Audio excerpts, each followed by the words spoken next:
ഹരി ഓം. ഇന്ന് നമ്മൾ ധ്യാനിക്കാൻ പോകുന്നത് അധ്യാത്മ രാമായണത്തിലെ ആരണ്യ കാണ്ഡത്തിൽ വരുന്ന ഒരു ഉപദേശമാണ്. ലക്ഷ്മണന് ശ്രീരാമചന്ദ്ര മഹാപ്രഭു കൊടുക്കുന്ന അത്യുജ്വലമായ ഒരു ഉപദേശം. പഞ്ചവടിയിലേക്ക് പ്രവേശിച്ച് കഴിഞ്ഞിട്ടുള്ള കാലഘട്ടത്തിലാണ് ഇത് നടക്കുന്നത്. ഒരിക്കൽ ലക്ഷ്മണൻ ശ്രീരാമചന്ദ്ര മഹാപ്രഭുവിൻ്റെ അടുത്ത് ചെന്ന് മുക്തിക്കുള്ള മാർഗം ഉപദേശിക്കണമെന്ന് ചോദിക്കുന്നു. അതിന് ശ്രീരാമൻ കൊടുക്കുന്ന മറുപടിയാണ് ഈ ഉപദേശം. വളരെയധികം പ്രസക്തമായ ഒരു ഉപദേശമാണ്. സാധകർ അവശ്യം അറിഞ്ഞിരിക്കേണ്ട ഒരു ഉപദേശമാണ്. മുക്തിയാണ് ജീവിതത്തിൻ്റെ ആത്യന്തിക ലക്ഷ്യം. ആത്മീയതയിലേക്ക് പ്രവേശിക്കുന്നവരെല്ലാം അവസാനം നേടേണ്ടത് ആ മുക്തിയെ തന്നെയാണ്. അതിലേക്കുള്ള മാർഗം സാധാരണക്കാർക്കൊക്കെ പ്രാപ്യമായ രീതിയിൽ വളരെ ലളിതമായിക്കൊണ്ടാണ് എഴുത്തച്ഛൻ ഇവിടെ ഒരുക്കി വെച്ചിട്ടുള്ളത്. രാമൻ്റെ ഉപദേശം അത്രയും അധികം സരളമാണ്, എന്നാൽ ഗംഭീരവുമാണ്. അപ്പോൾ നമുക്കിതിലെ വരികൾ ചൊല്ലി അതിൻ്റെ അർത്ഥത്തെ ചെറുതായിട്ടൊന്ന് ധ്യാനിക്കാൻ ശ്രമിക്കാം. ഓം ശ്രീ ഗണേശായ നമഃ. അഥ ശ്രീ ലക്ഷ്മണോപദേശം. ലക്ഷ്മണൻ ഒരു ദിനം ഏകാന്തേ രാമദേവൻ തൃക്കടൽ കൂപ്പി വിനയാൻവിതനായി ചൊന്നാൻ, മുക്തിമാർഗത്തെ അരുൾ ചെയ്യണം ഭഗവാനെ, ഭക്തനാമടിയനോട് അജ്ഞാനം നീങ്ങും വണ്ണം. ജ്ഞാനവിജ്ഞാന ഭക്തി വൈരാഗ്യ ചിഹ്നമെല്ലാം മാനസാനന്ദം വരുമാരരുൾ ചെയ്തിടണം. ആരും നിൻ തിരുവടിയൊഴിഞ്ഞില്ലിവയെല്ലാം നേരോടെ ഉപദേശിച്ചിടുവാൻ ഭൂമണ്ഡലേ. ലക്ഷ്മണൻ ഒരു ദിവസം ഏകാന്തത്തിൽ രാമൻ മാത്രമുള്ള സമയത്ത് ഒറ്റയ്ക്ക് രാമൻ്റെ അടുത്തേക്ക് ചെന്ന് ആ രാമദേവന്റെ മുമ്പിൽ തൃക്കഴൽ കൂപ്പിക്കൊണ്ട് അദ്ദേഹത്തെ വന്ദിച്ചുകൊണ്ട് വിനയാൻവിതനായിട്ട് പറയുകയാണ്. ഒരു സാധകൻ ഗുരുവിനെ സമീപിക്കേണ്ടത് എങ്ങനെയാണെന്ന് വ്യക്തമാക്കുകയാണ്. രാമൻ അവിടെ ഒറ്റയ്ക്കാണ് ഇരിക്കുന്നത്, ഏകാന്തത്തിലാണ്. അതായത് രാമന് മറ്റു പ്രവൃത്തികളൊന്നുമില്ല, മറ്റ് ബാധ്യതകളൊന്നുമില്ല, ശല്യമൊന്നുമില്ലാത്ത ഏകാന്തതയാണ്. ഗുരു അങ്ങനെ സ്വസ്ഥനായിരിക്കുമ്പോൾ മാത്രമേ ശിഷ്യൻ സമീപിക്കാൻ പാടൂ സംശയവുമായിട്ട്. അപ്പോൾ അത് വ്യക്തമായി കാണിച്ചു തരികയാണ് ഇവിടെ ആചാര്യൻ. അപ്പോൾ ലക്ഷ്മണൻ രാമൻ ഏകാന്തത്തിലിരിക്കുന്ന സമയത്ത് രാമൻ സ്വസ്ഥനാണെന്ന് മനസ്സിലാക്കിയപ്പോൾ രാമൻ്റെ അടുത്ത് ചെന്നു. എങ്ങനെയാണ് ചെന്നത്? വിനയാൻവിതനായിട്ടാണ്. അദ്ദേഹത്തെ വന്ദിച്ച് വിനയാൻവിതനായിട്ടാണ് ചെന്നത്. കാരണം തന്നേക്കാൾ അറിവുള്ളവനാണ്, തനിക്ക് അറിവ് പകരാൻ യോഗ്യനായവനാണ് എന്നെല്ലാമുള്ള ബോധം ശിഷ്യനുണ്ടാവണം. അങ്ങനെ വേണം ഗുരുവിനെ സമീപിക്കാൻ. ആ വിനയം, ആ സമർപ്പണം ശിഷ്യനുണ്ടെങ്കിൽ മാത്രമേ ഗുരു ഉപദേശിക്കുന്നത് ശരിയായി ഗ്രഹിക്കാൻ സാധിക്കുകയുള്ളൂ. ഗുരുവിൻ്റെ അനുഗ്രഹമുണ്ടെങ്കിലേ ഗുരു പറഞ്ഞത് ഗ്രഹിക്കാൻ പറ്റൂ. അപ്പോൾ ആ അനുഗ്രഹം നേടാനായിട്ട് ശിഷ്യന് വിനയമുണ്ടാവണം, ഭക്തി ഉണ്ടാവണം എന്നിവിടെ സൂചിപ്പിച്ചു. അപ്പോൾ ഏകാന്തത്തിലിരിക്കുന്ന ഗുരുവിൻ്റെ അടുത്ത് ശിഷ്യൻ ചെല്ലുകയാണ്. അങ്ങനെ ചെന്നിച്ച് ചോദിക്കുകയാണ്, മുക്തിമാർഗത്തെ അരുൾ ചെയ്യണം ഭഗവാനെ. അങ്ങ് ഭഗയുള്ളവനാണെന്ന് എനിക്കറിയാം. 6 ഗുണങ്ങളാണ് ഭഗ. ഇതിനു മുമ്പും നമ്മൾ കേട്ടിട്ടുള്ളതാണ്. ജ്ഞാനം, വൈരാഗ്യം, ഐശ്വര്യം, വീര്യം, യശസ്, ശ്രീ. ഈ 6 ഗുണങ്ങളാണ് ഭഗ. ഇതുള്ളവൻ ഭഗവാൻ, അങ്ങ് ഭഗവാനാണ്. അപ്പോൾ ഇത്രയും ആഴത്തിലുള്ള ഗുണങ്ങൾ ഉള്ളവനായതുകൊണ്ട് അങ്ങ് സർവശ്രേഷ്ഠനാണ്, അങ്ങ് ഈശ്വരനാണ്, ഇത് ഞാൻ മനസ്സിലാക്കുന്നു എന്ന ഭാവമാണ് ശിഷ്യന് ഇവിടെയുള്ളത്, ലക്ഷ്മണൻ ഇവിടെ പ്രദർശിപ്പിക്കുന്നത്. മുക്തിമാർഗത്തെ അരുൾ ചെയ്യണം. ഞാൻ മനനം ചെയ്യേണ്ടതൊക്കെ മനനം ചെയ്തു. ഞാൻ മനസ്സിലാക്കുന്ന കാര്യം ജീവിതത്തിൻ്റെ പരമലക്ഷ്യം മുക്തിയാണ്. ആ മുക്തി നേടാൻ ഞാൻ സന്നദ്ധനാണ്. അതെനിക്ക് ഉപദേശിച്ചു തരണമെന്നാണ് ഇവിടെ ലക്ഷ്മണൻ പറയുന്നത്. അതിനുശേഷം പറയുന്നു, ഭക്തനാമടിയനോട് അജ്ഞാനം നീങ്ങും വണ്ണം. മുക്തി ലഭിച്ചാലുള്ള ഗുണം എന്താ? അജ്ഞാനം നീങ്ങിക്കിട്ടും. ഇപ്പോൾ ഞാൻ ബന്ധിതനാണ്. വാസ്തവത്തിൽ എൻ്റെ ബന്ധനം അജ്ഞാനം കൊണ്ടാണ്. ആ അജ്ഞാനം നീങ്ങിക്കഴിഞ്ഞാൽ തന്നെ ബന്ധനമില്ലാതെയാകും, മുക്തി ലഭിക്കും. അപ്പം അതുകൊണ്ട് അജ്ഞാനത്തെ നീക്കുന്ന മുക്തിയെ എനിക്ക്, ആ മുക്തി മാർഗത്തെ എനിക്ക് പറഞ്ഞു തരണം. ഭക്തനാം അടിയനോട്, ഞാൻ ഭക്തനാണ്. ഈ ഉപദേശം സ്വീകരിക്കണമെങ്കിൽ അതിന് വേണ്ട പ്രധാനപ്പെട്ട ഗുണം ഭക്തിയാണ്. ഭക്തി ഇല്ലാത്തവന് ഈ ഉപദേശം കൊണ്ട് പ്രയോജനമില്ല. അപ്പോൾ ഇത് ശ്രവിക്കുന്ന സമയത്ത് നമുക്ക് ഭക്തിയുണ്ടോ എന്ന് നമ്മൾ സ്വയം വിലയിരുത്തണം. കാരണം ഭക്തിയുണ്ടെങ്കിലേ ഇതിലേക്ക് പ്രവേശിക്കാൻ പാടുള്ളൂ, എന്നാൽ മാത്രമേ ഗുണം ലഭിക്കുകയുള്ളൂ. അപ്പം ലക്ഷ്മണൻ ആ ഗുണമുണ്ടെന്ന് ഇവിടെ പറയുകയാണ്. ഞാൻ ഭക്തനാണ്, അതുകൊണ്ട് ഇത് സ്വീകരിക്കാൻ ഞാൻ യോഗ്യനാണ്. ജ്ഞാനവിജ്ഞാന ഭക്തി വൈരാഗ്യ ചിഹ്നമെല്ലാം മാനസാനന്ദം വരുമാരരുൾ ചെയ്തിടണം. ജ്ഞാനം, വിജ്ഞാനം, ഭക്തി, വൈരാഗ്യ, ചിഹ്നം. ചിഹ്നം എന്നാൽ ലക്ഷണങ്ങൾ. ഈ പറഞ്ഞവയുടെയുള്ള ലക്ഷണങ്ങൾ എന്തെല്ലാമാണെന്ന് മാനസാനന്ദം വരുമാർ അരുൾ ചെയ്തിടണം. ഇവയറിഞ്ഞാൽ എനിക്ക് മനസ്സിൽ ആനന്ദം ലഭിക്കും, അത് ഉറപ്പാണ്. അപ്പോൾ ഇത് എനിക്ക് ആനന്ദം ഉണ്ടാക്കത്തക്ക വിധം, അതായത് എൻ്റെ മനസ്സിലെ മുഴുവൻ സംശയങ്ങളും മാറി ഞാൻ അതിനെ പൂർണ്ണമായി ഗ്രഹിച്ചാൽ സ്വാഭാവികമായും എനിക്ക് ആനന്ദമുണ്ടാവും. ആ ആനന്ദം എനിക്ക് ലഭിക്കുന്ന വിധമുള്ള ഉപദേശം അങ്ങ് നൽകണം. എന്തിനെക്കുറിച്ചെല്ലാമാണ്? ജ്ഞാനം, വിജ്ഞാനം, ഭക്തി, വൈരാഗ്യം. ഇതൊക്കെ എന്താണെന്ന് വ്യക്തമായി എനിക്ക് പറഞ്ഞു തരണം. ആരും നിൻ തിരുവടി ഒഴിഞ്ഞില്ലിവയെല്ലാം നേരോടെ ഉപദേശിച്ചിടുവാൻ ഭൂമണ്ഡലേ. എന്തുകൊണ്ടാണ് ഞാൻ അങ്ങയെ സമീപിച്ചത് എന്ന് പറയുകയാണ്. ഈ ഭൂമണ്ഡലത്തിൽ ഇത് വ്യക്തമായി പറഞ്ഞു തരാൻ അങ്ങയേക്കാൾ യോഗ്യനായിട്ട് മറ്റൊരാളില്ല. ശിഷ്യനുണ്ടാവേണ്ട പ്രധാനപ്പെട്ട ഗുണമാണ്. എനിക്ക് ഇത് പറഞ്ഞു തരാൻ ഏറ്റവും യോഗ്യൻ ഈ ഗുരുവാണ് എന്ന ബോധമുറച്ചാൽ മാത്രമേ ഗുരുവിനെ സമീപിക്കാൻ പാടൂ. കാരണം ആ സമയത്ത് മാത്രമേ അത് ഗ്രഹിക്കാൻ പറ്റൂ. അപ്പം ആദ്യം ഗുരുവിനെ നിരീക്ഷിച്ച് ഇത് തനിക്ക് യോഗ്യനായ ഗുരുവാണെന്നും ഏതെല്ലാം ഗുണങ്ങൾ ഗുരുവിന് ആവശ്യമാണോ അതെല്ലാം ഉള്ളവനാണെന്നുമുള്ള ബോധം ശിഷ്യനുണ്ടാവണം. ആ ഒരു ഉറപ്പ് കിട്ടിയതിന് ശേഷം മാത്രമേ ശിഷ്യൻ ദീക്ഷയ്ക്കായിട്ട് ഗുരുവിനെ സമീപിക്കുകയുള്ളൂ. പണ്ടൊക്കെ ഗുരുവിൻ്റെ അടുത്ത് വന്ന് താമസിക്കുന്ന ശിഷ്യൻ ഒരു വ്യാഴവട്ടമൊക്കെ, അതായത് ഏകദേശം ഒരു 12 കൊല്ലമൊക്കെ ഗുരുവിനോടൊപ്പം ചിലവഴിക്കുമായിരുന്നു. അതൊക്കെ കഴിഞ്ഞിട്ടാണ് ഉപദേശം ലഭിക്കുക. കാരണം ഗുരു ശിഷ്യനെയും ശിഷ്യൻ ഗുരുവിനെയും നന്നായി മനസ്സിലാക്കാൻ ശ്രമിക്കുന്ന ഒരു പ്രയാണമാണ് ആ ദീർഘകാലം. അപ്പൊ അത്രയും നന്നായി മനസ്സിലാക്കി അങ്ങ് ഏറ്റവും യോഗ്യനായ ഗുരുവാണെന്ന് ഞാൻ ഉറപ്പുവരുത്തി എന്ന് ശിഷ്യൻ പറയുന്ന സമയത്താണ് ഗുരു ഉപദേശം ചെയ്യേണ്ടത്. അതുകൊണ്ട് ഇവിടെ ലക്ഷ്മണൻ പറയുന്നു, അങ്ങല്ലാതെ ഇത് പറഞ്ഞു തരാൻ ഈ ഭൂമണ്ഡലത്തിൽ മറ്റൊരാളില്ല. അതായത് എനിക്ക് ഏറ്റവും യോഗ്യനായ ഗുരു അങ്ങ് തന്നെയാണ് എന്ന് ശ്രീരാമനോട് പറഞ്ഞു, വളരെ വിനയാൻവിതനായിട്ട്. അത് കേട്ടപ്പോൾ ശ്രീരാമന് സന്തോഷമായി. അപ്പൊ തുടർന്ന് എഴുത്തച്ഛൻ പറയുകയാണ്, ശ്രീരാമൻ അതു കേട്ടു ലക്ഷ്മണൻ തന്നോടപ്പോൾ ആരൂഢാനന്ദം അരുൾ ചെയ്തിതു വഴി പോലെ. വളരെയധികം ആനന്ദം അനുഭവിച്ചുകൊണ്ട്, കാരണം യോഗ്യനായ ശിഷ്യനെ ലഭിച്ചാൽ ഗുരുവിന് സന്തോഷമാണ്. ഗുരുവിൻ്റെ ഉള്ളിൽ നിറവുണ്ട്. ആ നിറവ് പകർന്നു നൽകാൻ വെമ്പി നിൽക്കുന്നവനാണ് ഗുരു. പക്ഷെ യോഗ്യതയില്ലാത്തവർക്ക് അത് കൊടുത്താൽ അവർക്ക് ദോഷമാണ്, ലോകത്തിനും ദോഷമാണ്, തനിക്കും ദോഷമാണ്. അപ്പൊ ഏറ്റവും യോഗ്യനായവന് മാത്രമേ കൊടുക്കാൻ പറ്റൂ. അത് ഗുരുവിൻ്റെ നിസ്സഹായതയാണ്. അപ്പൊ അത്രയും യോഗ്യനായ ശിഷ്യനെ ലഭിക്കണമെന്ന് അർത്ഥിച്ചുകൊണ്ടിരിക്കുന്നവനാണ് ഗുരു. അപ്പൊ നല്ല ശിഷ്യനെ കിട്ടിയാൽ ഗുരുവിന് ആനന്ദമാണ്, പരമാനന്ദമാണ്. അപ്പൊ അങ്ങനത്തെ ഒരു ശിഷ്യൻ തനിക്ക് ലഭിച്ചു എന്ന സന്തോഷം ഇവിടെ ശ്രീരാമൻ പ്രദർശിപ്പിക്കുന്നു. അങ്ങനെ ലക്ഷ്മണനോട് പറയുകയാണ് വഴി പോലെ. ലക്ഷ്മണൻ ചോദിച്ചതിന് മുഴുവൻ കൃത്യമായ മറുപടി പറയാൻ പോവുകയാണ്.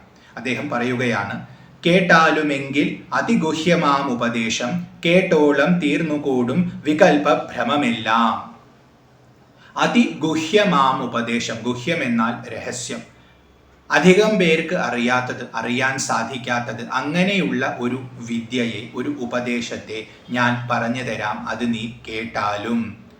കേട്ടാൽ എന്താണ് ഗുണം? കേട്ടോളം തീർന്നുകൂടും വികൽപ ഭ്രമമെല്ലാം. വികൽപവും ഭ്രമവും പൂർണ്ണമായി ഇല്ലാതെയാകും. വികൽപം എന്നാൽ സംശയമാണ്, ഭ്രമം എന്നാൽ തെറ്റിദ്ധാരണയാണ്. അതായത് ഇതിങ്ങനെയാണോ എന്നൊരു സംശയം നമുക്കുണ്ടാവാം, അത് വികല്പമാണ്. ഇപ്പം ഈശ്വരനെ സംബന്ധിച്ച, ആത്മാവിനെ സംബന്ധിച്ച വിഷയങ്ങളിലൊക്കെ ഇത്തരം സംശയങ്ങൾ ഉണ്ടാവാം. പിന്നെ ചില ഉറപ്പുകൾ ഉണ്ടാവും, ഇതിങ്ങനെയാണ്, വാസ്തവത്തിൽ അങ്ങനെയല്ല, അപ്പം അത് തെറ്റിദ്ധാരണയാണ്, അതാണ് ഭ്രമം. അപ്പോൾ വികല്പങ്ങളും ഭ്രമവും പരിപൂർണമായി ഇല്ലാതെയാകും. ഈ അറിവ് നിനക്ക് ലഭിച്ചാൽ ഇത് ഗുഹ്യമായ അറിവാണ്, രഹസ്യമായ അറിവാണ്, അധികം പേർക്ക് അറിയാത്ത അറിവാണ്. അപ്പൊ അതൊരു സത്യവസ്തുവാണ്. കാരണം അതറിയാൻ അത്ര എളുപ്പമല്ല, അതുകൊണ്ട് അധികം പേരും അറിയുന്നില്ല. ഇനി ഗുഹ്യമാണെന്ന് പറയുമ്പോൾ അത്രയും ശ്രദ്ധയോടുകൂടി സ്വീകരിക്കേണ്ടതാണ് എന്ന ഒരു ഓർമ്മപ്പെടുത്തലും അവിടെയുണ്ട്. അത് കഴിഞ്ഞ് തുടരുന്നു രാമചന്ദ്ര മഹാപ്രഭു. മുമ്പിനാൽ മായാസ്വരൂപത്തെ ഞാൻ ചൊല്ലിയിടുവൻ അമ്പോടു പിന്നെ ജ്ഞാനസാധനം ചൊല്ലാമല്ലോ. നീ ചോദിച്ചത് മുക്തിമാർഗമാണ്, അത് വിസ്തരിച്ച് ഞാൻ പറഞ്ഞു തരാം.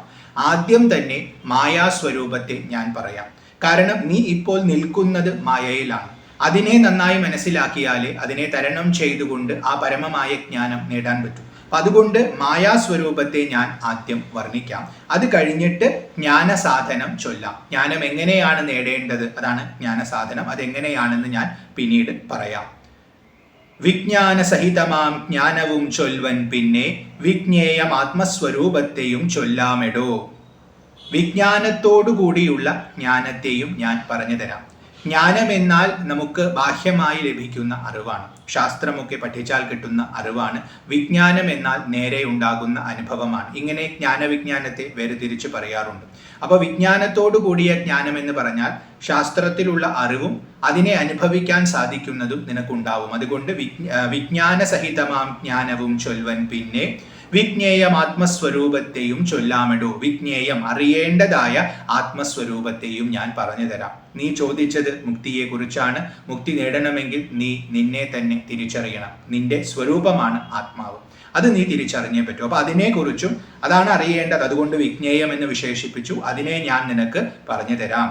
ജ്ഞേയമായുള്ള പരമാത്മാനം അറിയുമ്പോൾ മായാസംബന്ധ ഭയമൊക്കെ നീങ്ങിയിടുമല്ലോ. ഈ പറഞ്ഞ ആത്മബോധം നിനക്ക് കിട്ടിയാൽ എന്താണ് ഗുണം? നിനക്ക് മായാസംബന്ധമായ ഭയം പരിപൂർണമായി നീങ്ങിക്കിട്ടും. ഇപ്പോൾ നീ ഭയത്തോടു കൂടിയാണ് ജീവിക്കുന്നത്. ആ ഭയത്തിനുള്ള കാരണം മായ നിന്നെ ബാധിച്ചിട്ടുണ്ട്. നമ്മുടെ ഉള്ളിലെല്ലാം സംശയങ്ങളും ഭയങ്ങളും ഒക്കെ തീർക്കുന്നത് മായയാണ്. ആ ഭയവും സംശയങ്ങളും ഭ്രമങ്ങളും ഒക്കെ നീങ്ങിക്കിട്ടണമെങ്കിൽ മായയുടെ ആ ഒരു പിടുത്തത്തിൽ നിന്നും നമ്മൾ രക്ഷ നേടണം. അത് നേടാനുള്ള വഴിയാണ് പരമാത്മാവിനെ അറിയുക എന്ന വഴി. അത് നിനക്ക് ഞാൻ പറഞ്ഞു തരാം. അപ്പൊ ആ ഒരു ബോധം നിനക്ക് കിട്ടിയാൽ മായ കൊണ്ടുണ്ടാകുന്ന ഈ ഭയം നീങ്ങിയിടുമല്ലോ, അത് ഉറപ്പാണ്. അപ്പോൾ നീ ചോദിച്ചത് മുക്തിയാണ്, അതിനുള്ള വഴി ഞാൻ വിശദമായി പറഞ്ഞു തരാം. അപ്പൊ ഇവിടെ ജ്ഞാനം, വിജ്ഞാനം, ഭക്തി, വൈരാഗ്യ, ചിഹ്നമെല്ലാം എന്ന് പറഞ്ഞു. അത് തന്നെയാണ് ഒന്നുകൂടി പറയുന്നത്. അത് ഞാൻ പറഞ്ഞു തരാം. ലക്ഷ്മണൻ ചോദിച്ച പോലെ തന്നെ പറഞ്ഞു തരാം. കാരണം ഗുരുവിന് അത്രയും വാത്സല്യമാണ്. അപ്പൊ ശിഷ്യൻ യോഗ്യനാണെന്ന് മനസ്സിലാക്കിയാൽ അവൻ അർഹിക്കുന്നത്, അവൻ എന്തെല്ലാം ചോദിച്ചുവോ അത് പറഞ്ഞു കൊടുക്കും. ഇവൻ അർഹിക്കുന്നത് ചോദിക്കാതിരുന്നാൽ അതുപോലും പറഞ്ഞു കൊടുക്കും. അത് ഗുരുവിന്റെ കരുണയാണ്. അപ്പൊ അത് പറഞ്ഞു തരാമെന്ന് ശ്രീരാമചന്ദ്ര മഹാപ്രഭു പറയുകയാണ്.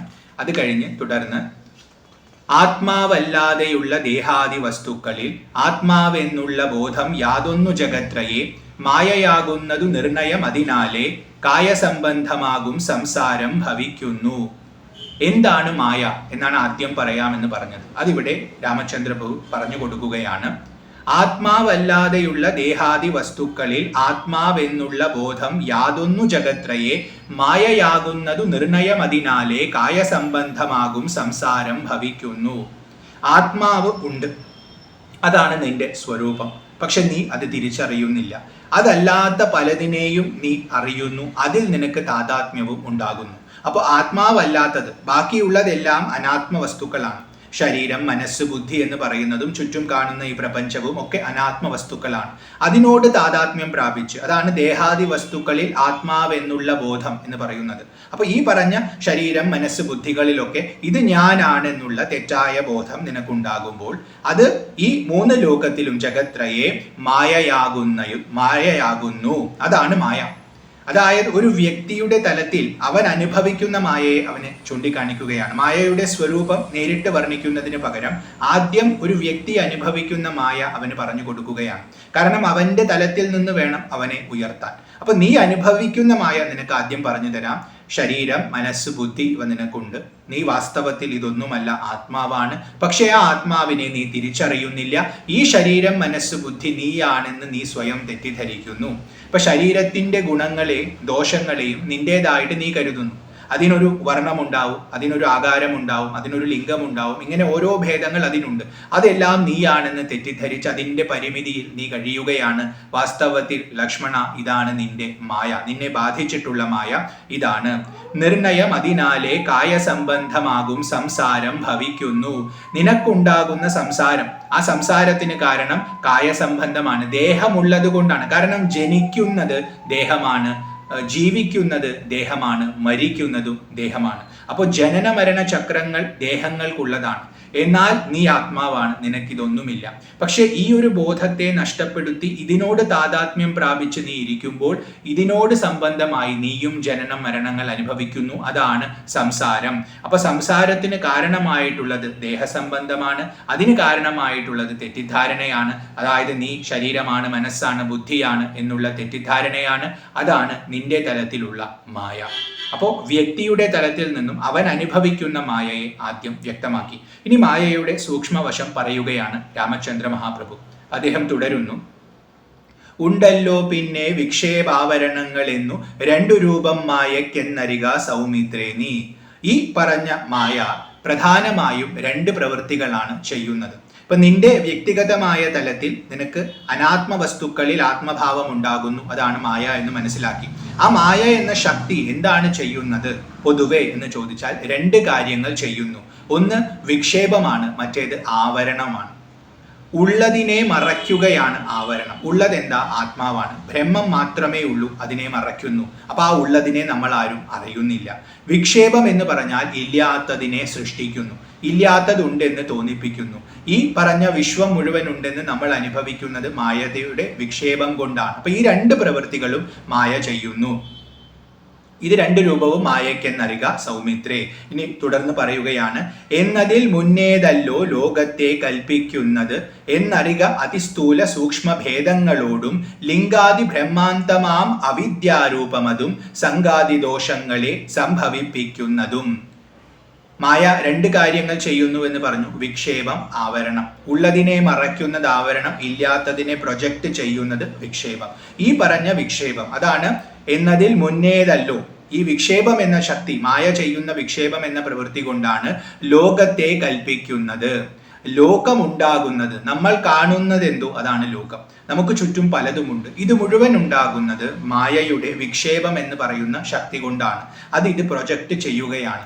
വാസ്തവത്തിലുണ്ടോ? ഇല്ല, എന്നാൽ ഉള്ളതുപോലെ തോന്നും. അപ്പൊ ആ തോന്നല് ജനിപ്പിക്കുന്നതാണ് സൃഷ്ടിയുടെ കാരണം. അതുകൊണ്ട് മുന്നേതല്ലോ ലോകത്തെ കൽപ്പിക്കുന്നത്. അതെങ്ങനെയാണ് എന്നറിക അതിസ്ഥൂല സൂക്ഷ്മ ഭേദങ്ങളോടും. അതിസ്ഥൂലമായതും അതിസൂക്ഷ്മമായതും എന്നുള്ള ഭേദത്തോടു കൂടിയാണ് സൃഷ്ടിക്കുന്നത്. നമുക്ക് കാണാൻ സാധിക്കുന്നത് പാഞ്ചഭൗതികമായിട്ടുള്ള പ്രപഞ്ചമാണ്, അത് സ്ഥൂലമാണ്. അതിനെ കൂടുതൽ സൂക്ഷ്മമായി നിരീക്ഷിച്ചാൽ അതിൽ ഏറ്റവും സൂക്ഷ്മമായിരിക്കുന്ന ഒരു പൊരുളുണ്ടെന്ന് നമ്മൾ അറിയും. അപ്പോൾ ആ സൂക്ഷ്മമായ വസ്തു എന്ന് പറയുന്നത് നമ്മൾ പരബ്രഹ്മമായിട്ട് അറിയും. അപ്പൊ ഇവിടെ സ്ഥൂലമായ പ്രപഞ്ചവും അതിൽ സൂക്ഷ്മമായ ഒന്നും എന്നുള്ള ഭേദമുണ്ടായി. വാസ്തവത്തിൽ ഈ ഭേദമുണ്ടോ? ഇല്ല. എന്നാൽ ഈ ഭേദത്തെ സൃഷ്ടിക്കുന്നത് വിക്ഷേപം എന്ന മായയുടെ ഗുണമാണ്. ഇനി ഇവിടെ ബ്രഹ്മം എന്ന് പറയുന്നതിന് പകരം സ്ഥൂലമായതിനെ തന്നെ നമ്മൾ കീറിമുറിച്ച് പരിശോധിച്ചാൽ അതിന് സൂക്ഷ്മത്വം ഉണ്ടാവും. അപ്പൊ അങ്ങനെ സൂക്ഷ്മമായത് സ്ഥൂലമായി ഭവിച്ചു എന്നുള്ള ഒരു തോന്നൽ നമുക്ക് ജനിക്കും. ഇതും സൂക്ഷ്മ സ്ഥൂല ബന്ധമാണ്. ആ രീതിയിലുള്ള തോന്നലും വാസ്തവത്തിൽ മായയുടെ നിർമ്മിതി മാത്രമാണ്, യഥാർത്ഥത്തിൽ ഇല്ലാത്തതാണ്. അപ്പോ സൂക്ഷ്മഭേദങ്ങളോടും ലിംഗാദി ബ്രഹ്മാന്തമാം അവിദ്യാരൂപമതും. ലിംഗം മുതൽക്ക് ബ്രഹ്മം വരെ. ലിംഗം എന്ന് പറഞ്ഞാൽ ഇവിടെ ശരീരം എന്നാണ്, ബ്രഹ്മം എന്നാൽ ബ്രഹ്മാവ്. അപ്പോൾ ശരീരം, അതായത് സൃഷ്ടി മുതൽ സ്രഷ്ടാവ് വരെ ഉള്ളതെല്ലാം മായയുടെ വിക്ഷേപം മാത്രമാണ്. അത് ഇല്ലാത്തതാണ്, എന്നാൽ ഉള്ളതുപോലെ തോന്നുന്നു. അതുകൊണ്ടാണ് സ്ഥൂല സൂക്ഷ്മ ഭേദം ഉണ്ടാവുന്നത്. ഇപ്പൊ ലോകങ്ങളുടെ തലമെടുത്ത് നോക്കിയാൽ തന്നെ നമ്മൾ ഇരിക്കുന്ന ഈ ശരീരം ഇരിക്കുന്ന ലോകം സ്ഥൂലവും ബ്രഹ്മാവ് ഇരിക്കുന്നത് അതിസൂക്ഷ്മവുമായ ലോകമാണ്. അപ്പൊ സ്ഥൂല സൂക്ഷ്മ ഭേദമുണ്ടായി. വാസ്തവത്തിൽ ഇങ്ങനെ ഭേദമുണ്ടോ? ഇല്ല. ബ്രഹ്മം ഒന്ന് മാത്രമേ ഉള്ളൂ, പരബ്രഹ്മ വസ്തു ഒന്ന് മാത്രമേ ഉള്ളൂ. പക്ഷെ ഈ ഭേദം തോന്നുന്നു. അത് മായയുടെ വിക്ഷേപം എന്ന ശക്തി കൊണ്ട് ഉണ്ടാവുന്നതാണ്. അതെന്താണ്? അവിദ്യാരൂപമതും. അത് അവിദ്യയാണ്.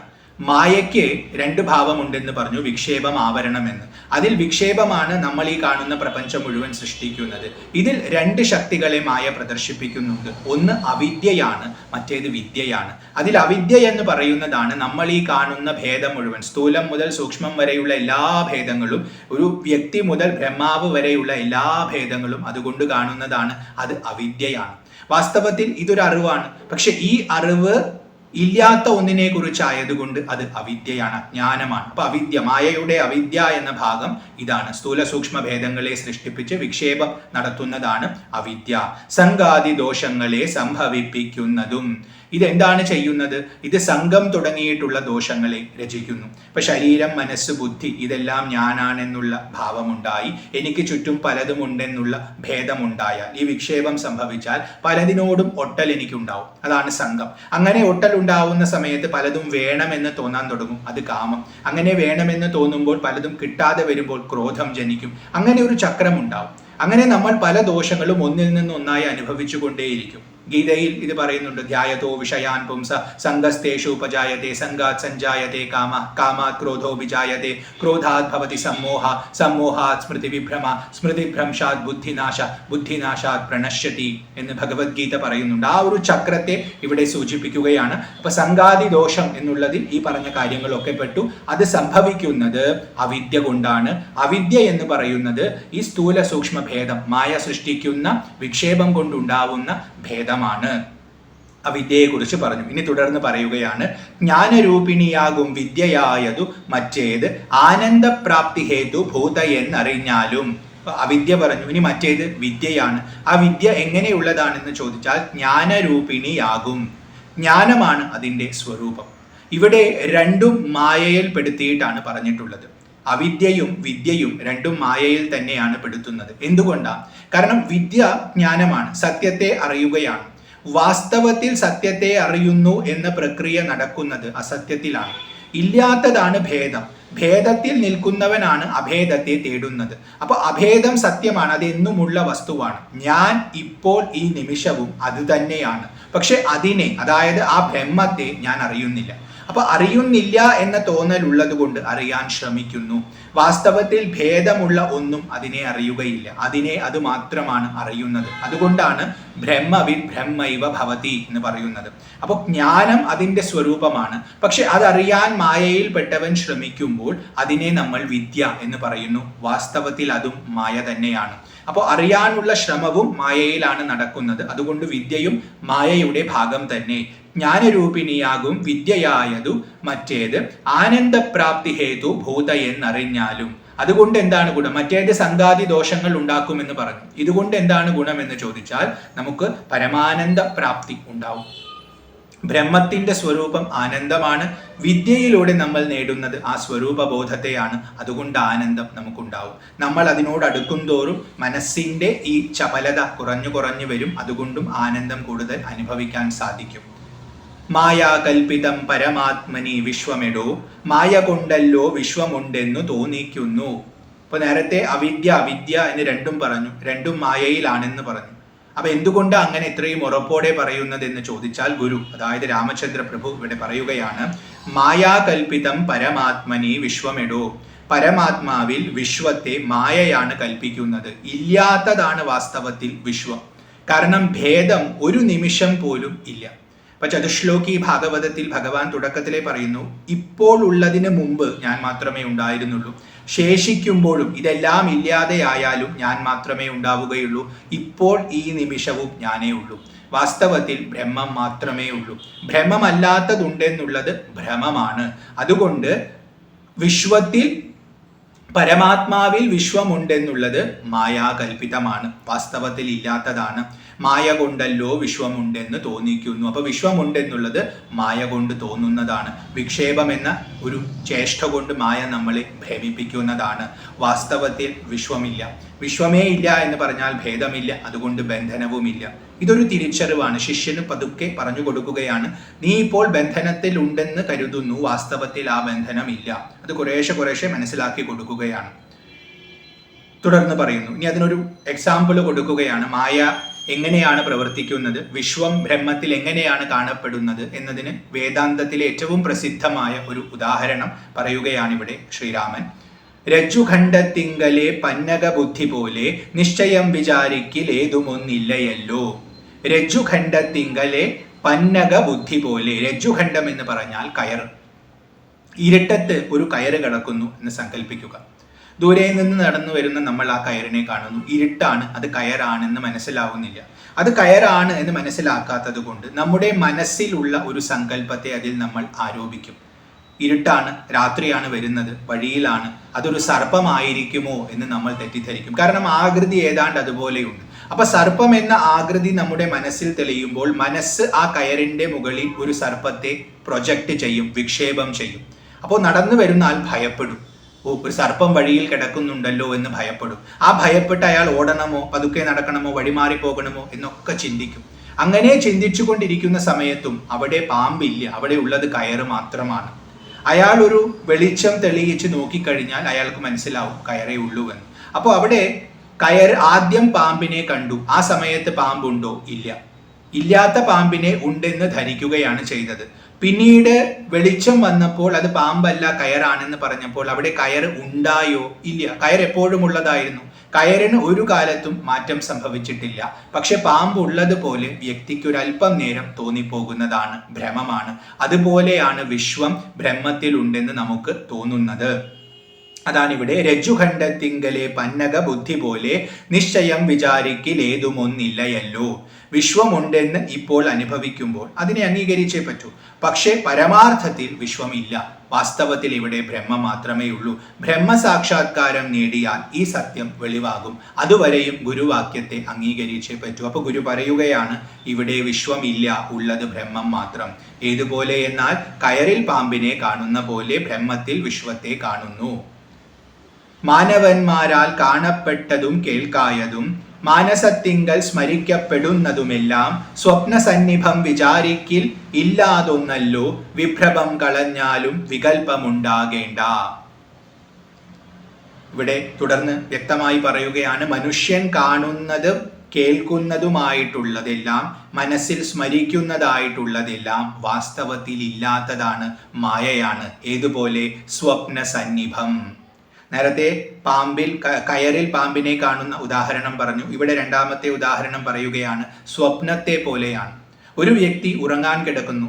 അയാൾ ഗാഠമായ നിദ്രയിലേക്ക് പ്രവേശിക്കുന്നു. പെട്ടെന്നൊരു സ്വപ്ന ലോകം നിർമ്മിക്കപ്പെടുന്നു. അവിടെ പലതുണ്ട്. പർവ്വതങ്ങളുണ്ട്, നദിയുണ്ട്, മൃഗങ്ങളുണ്ട്, പല കാര്യങ്ങളും നടക്കുന്നുണ്ട്, പല വ്യക്തികളുണ്ട്, പല സംഭവങ്ങളും നടക്കുന്നു. ഇത് മുഴുവൻ നടക്കുമ്പോൾ അതിൻ്റെ ഉള്ളിൽ അയാൾക്ക് സന്തോഷമുണ്ടാവാം, ഭയമുണ്ടാവാം, പലതും ഉണ്ടാകാം. ക്രമേണ അയാൾ ഉണരുന്നു. ഉണരുന്ന സമയത്ത് എന്താണ്? അയാൾ മാത്രമേ ഉള്ളൂ. സ്വപ്നലോകം ഉണ്ടായിട്ടേയില്ല. കാരണം തൻ്റെ അകത്ത് താൻ കണ്ടതാണ്. ഇത്രയും വിസ്താരമുള്ളതെല്ലാം തൻ്റെ അകത്ത് കണ്ടു എന്ന് പറഞ്ഞാൽ അതില്ലാത്തതാണ്. എന്നാൽ ഉള്ളതുപോലെ തോന്നി. അതുപോലെയാണ് വിശ്വം ബ്രഹ്മത്തിൽ ഉള്ളതുപോലെ തോന്നുന്നത്. അതുകൊണ്ട് സ്വപ്ന സന്നിഭം എന്ന് ഉദാഹരണം. വിചാരിക്കിൽ ഇല്ലാതൊന്നല്ലോ. സൂക്ഷ്മമായി ഒരു വ്യക്തി ലോകത്തെ കുറിച്ച് ചിന്തിച്ചാൽ, നിരീക്ഷിച്ചാൽ, സംഘമില്ലാതെ നിരീക്ഷിച്ചാൽ അവന് മനസ്സിലാവും ഇതില്ലാത്തതാണെന്ന്. അങ്ങനെയാണ് ഋഷികളൊക്കെ സാധന ചെയ്തിരുന്നത്. അപ്പൊ അതുകൊണ്ട് വിചാരിച്ചാൽ ഇല്ലാത്തതാണ്, സ്വപ്നത്തെ പോലെയാണ്. വിഭ്രമം കളഞ്ഞാലും, അതുകൊണ്ട് ഈ തെറ്റിദ്ധാരണയെ കളഞ്ഞാലും, ഇല്ലാത്തതുണ്ടെന്നുള്ള തെറ്റിദ്ധാരണയെ കളഞ്ഞാലും വികല്പം ഉണ്ടാകേണ്ട. ആ കാര്യത്തിൽ നിനക്കൊരല്പവും സംശയം വേണ്ട. ഗുരു പറഞ്ഞാൽ അത് പൂർണ്ണമായി വിശ്വസിക്കാനുള്ള ശ്രദ്ധ ശിഷ്യനുണ്ടാവണം. അപ്പൊ ഇവിടെ ഗുരു പറയുന്നു ഇതില്ലാത്തതാണ് എന്ന് പറഞ്ഞാൽ അതില്ലാത്തതാണ്. തനിക്കിപ്പോൾ അനുഭവം സിദ്ധിച്ചിട്ടില്ലെങ്കിലും ഗുരുവിന്റെ വാക്യമായതുകൊണ്ട് അത് പരമസത്യമാണ്. അപ്പൊ ഇല്ലാത്തതാണ്, ഉണ്ടെന്നു പോലെ തോന്നുകയാണ്. അതുകൊണ്ട് ആ കാര്യത്തിൽ ഒരു അല്പവും സംശയം വേണ്ട. ഇത് തെറ്റിദ്ധാരണയാണെന്ന് പറഞ്ഞ് ഉപേക്ഷിച്ചാലും. അങ്ങനെയാണെങ്കിൽ മാത്രമേ ഗുരു പറയുന്ന സാധന ചെയ്യാൻ പറ്റൂ. സത്യത്തെ സാക്ഷാത്കരിക്കണമെങ്കിൽ സത്യമുണ്ടെന്ന് ഉറക്കണം. അപ്പൊ ഇവിടെ ഗുരു പറയുന്നു അതേ ഉള്ളൂ, ബാക്കിയെല്ലാം തോന്നലാണ്, ഇതിനെ ഉപേക്ഷിക്കുക, അതിനെ നേടുക. അപ്പൊ അതനുസരിക്കാനായിട്ട് ഗുരു പറഞ്ഞത് അംഗീകരിക്കണം. അതുകൊണ്ട് സംശയത്തെ പൂർണ്ണമായി കളയുക, വിഭ്രമത്തെ കളയുക എന്ന് ശ്രീരാമചന്ദ്ര മഹാപ്രഭു ലക്ഷ്മണനോട് പറയുന്നു.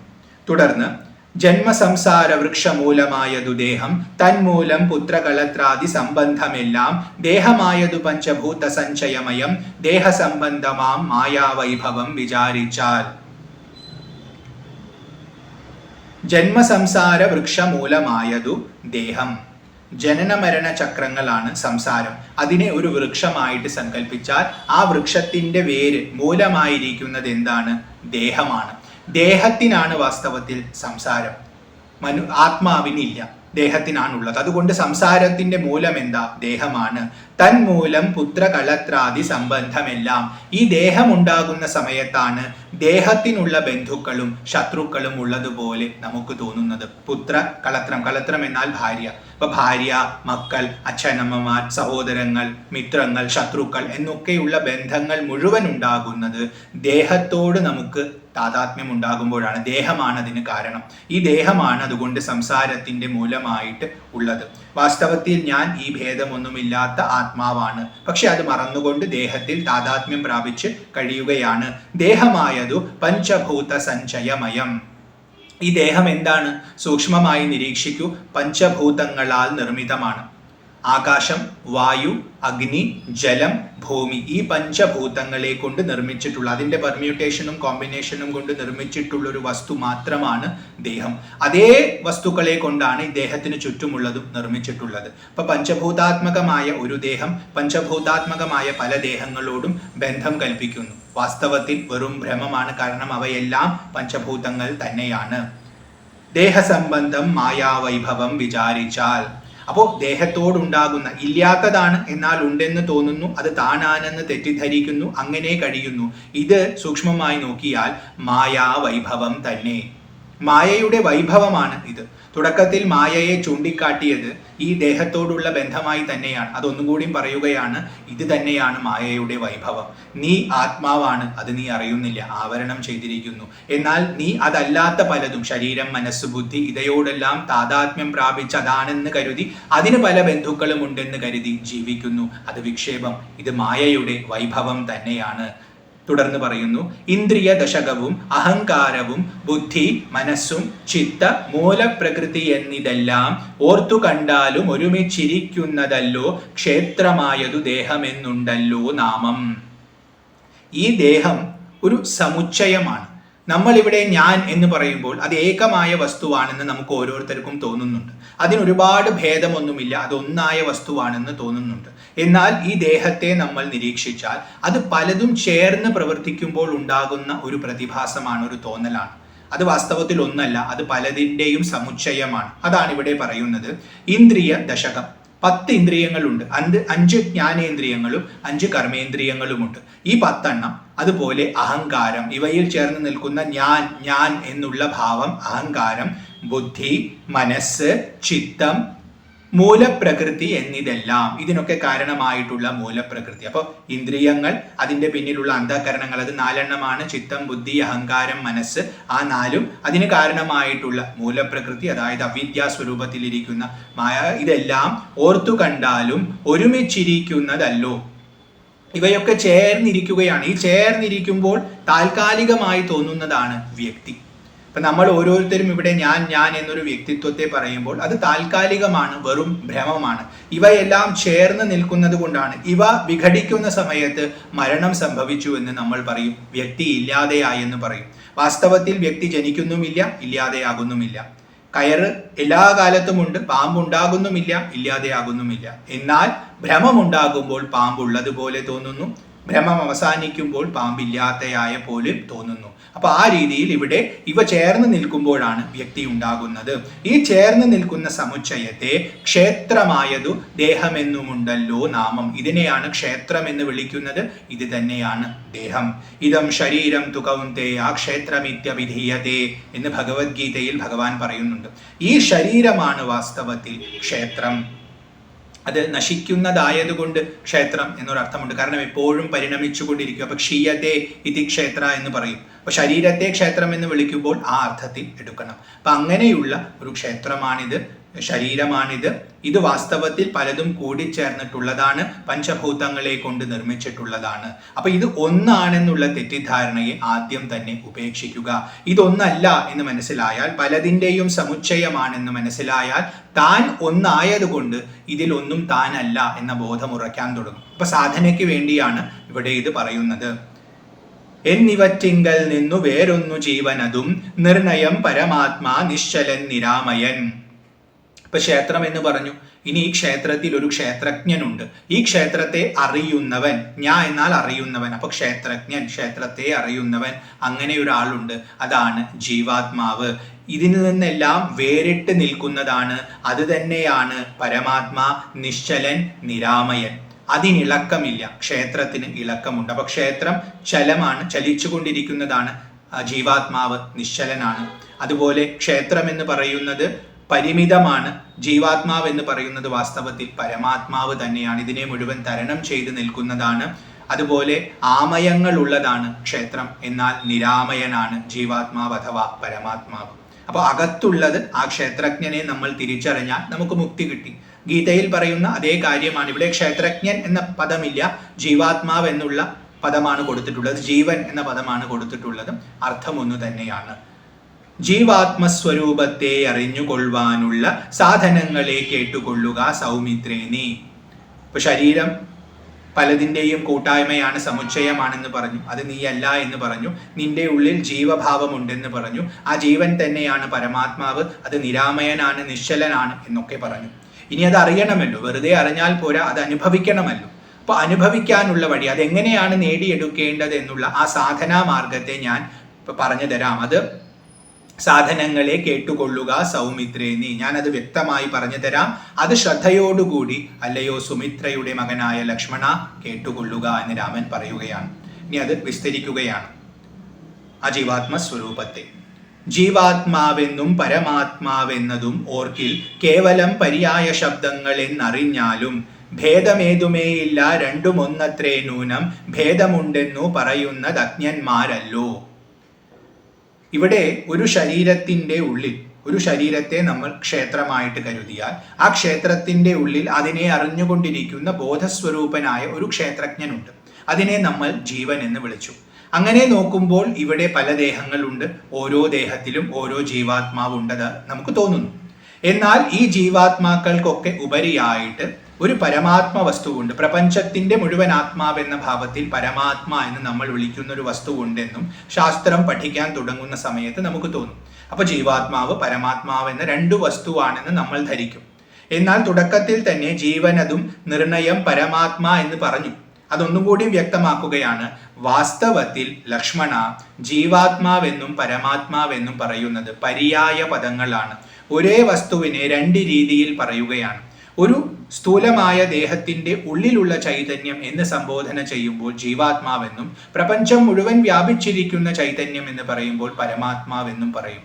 വാസ്തവത്തിൽ ചൈതന്യം രണ്ടല്ല, ഒന്ന് മാത്രമാണ്, ശുദ്ധമായ ബോധമാണ്. അതുകൊണ്ട് പര്യായ പദങ്ങളാണ്, രണ്ട് രീതിയിൽ നോക്കിക്കാണുന്നു എന്ന് മാത്രം.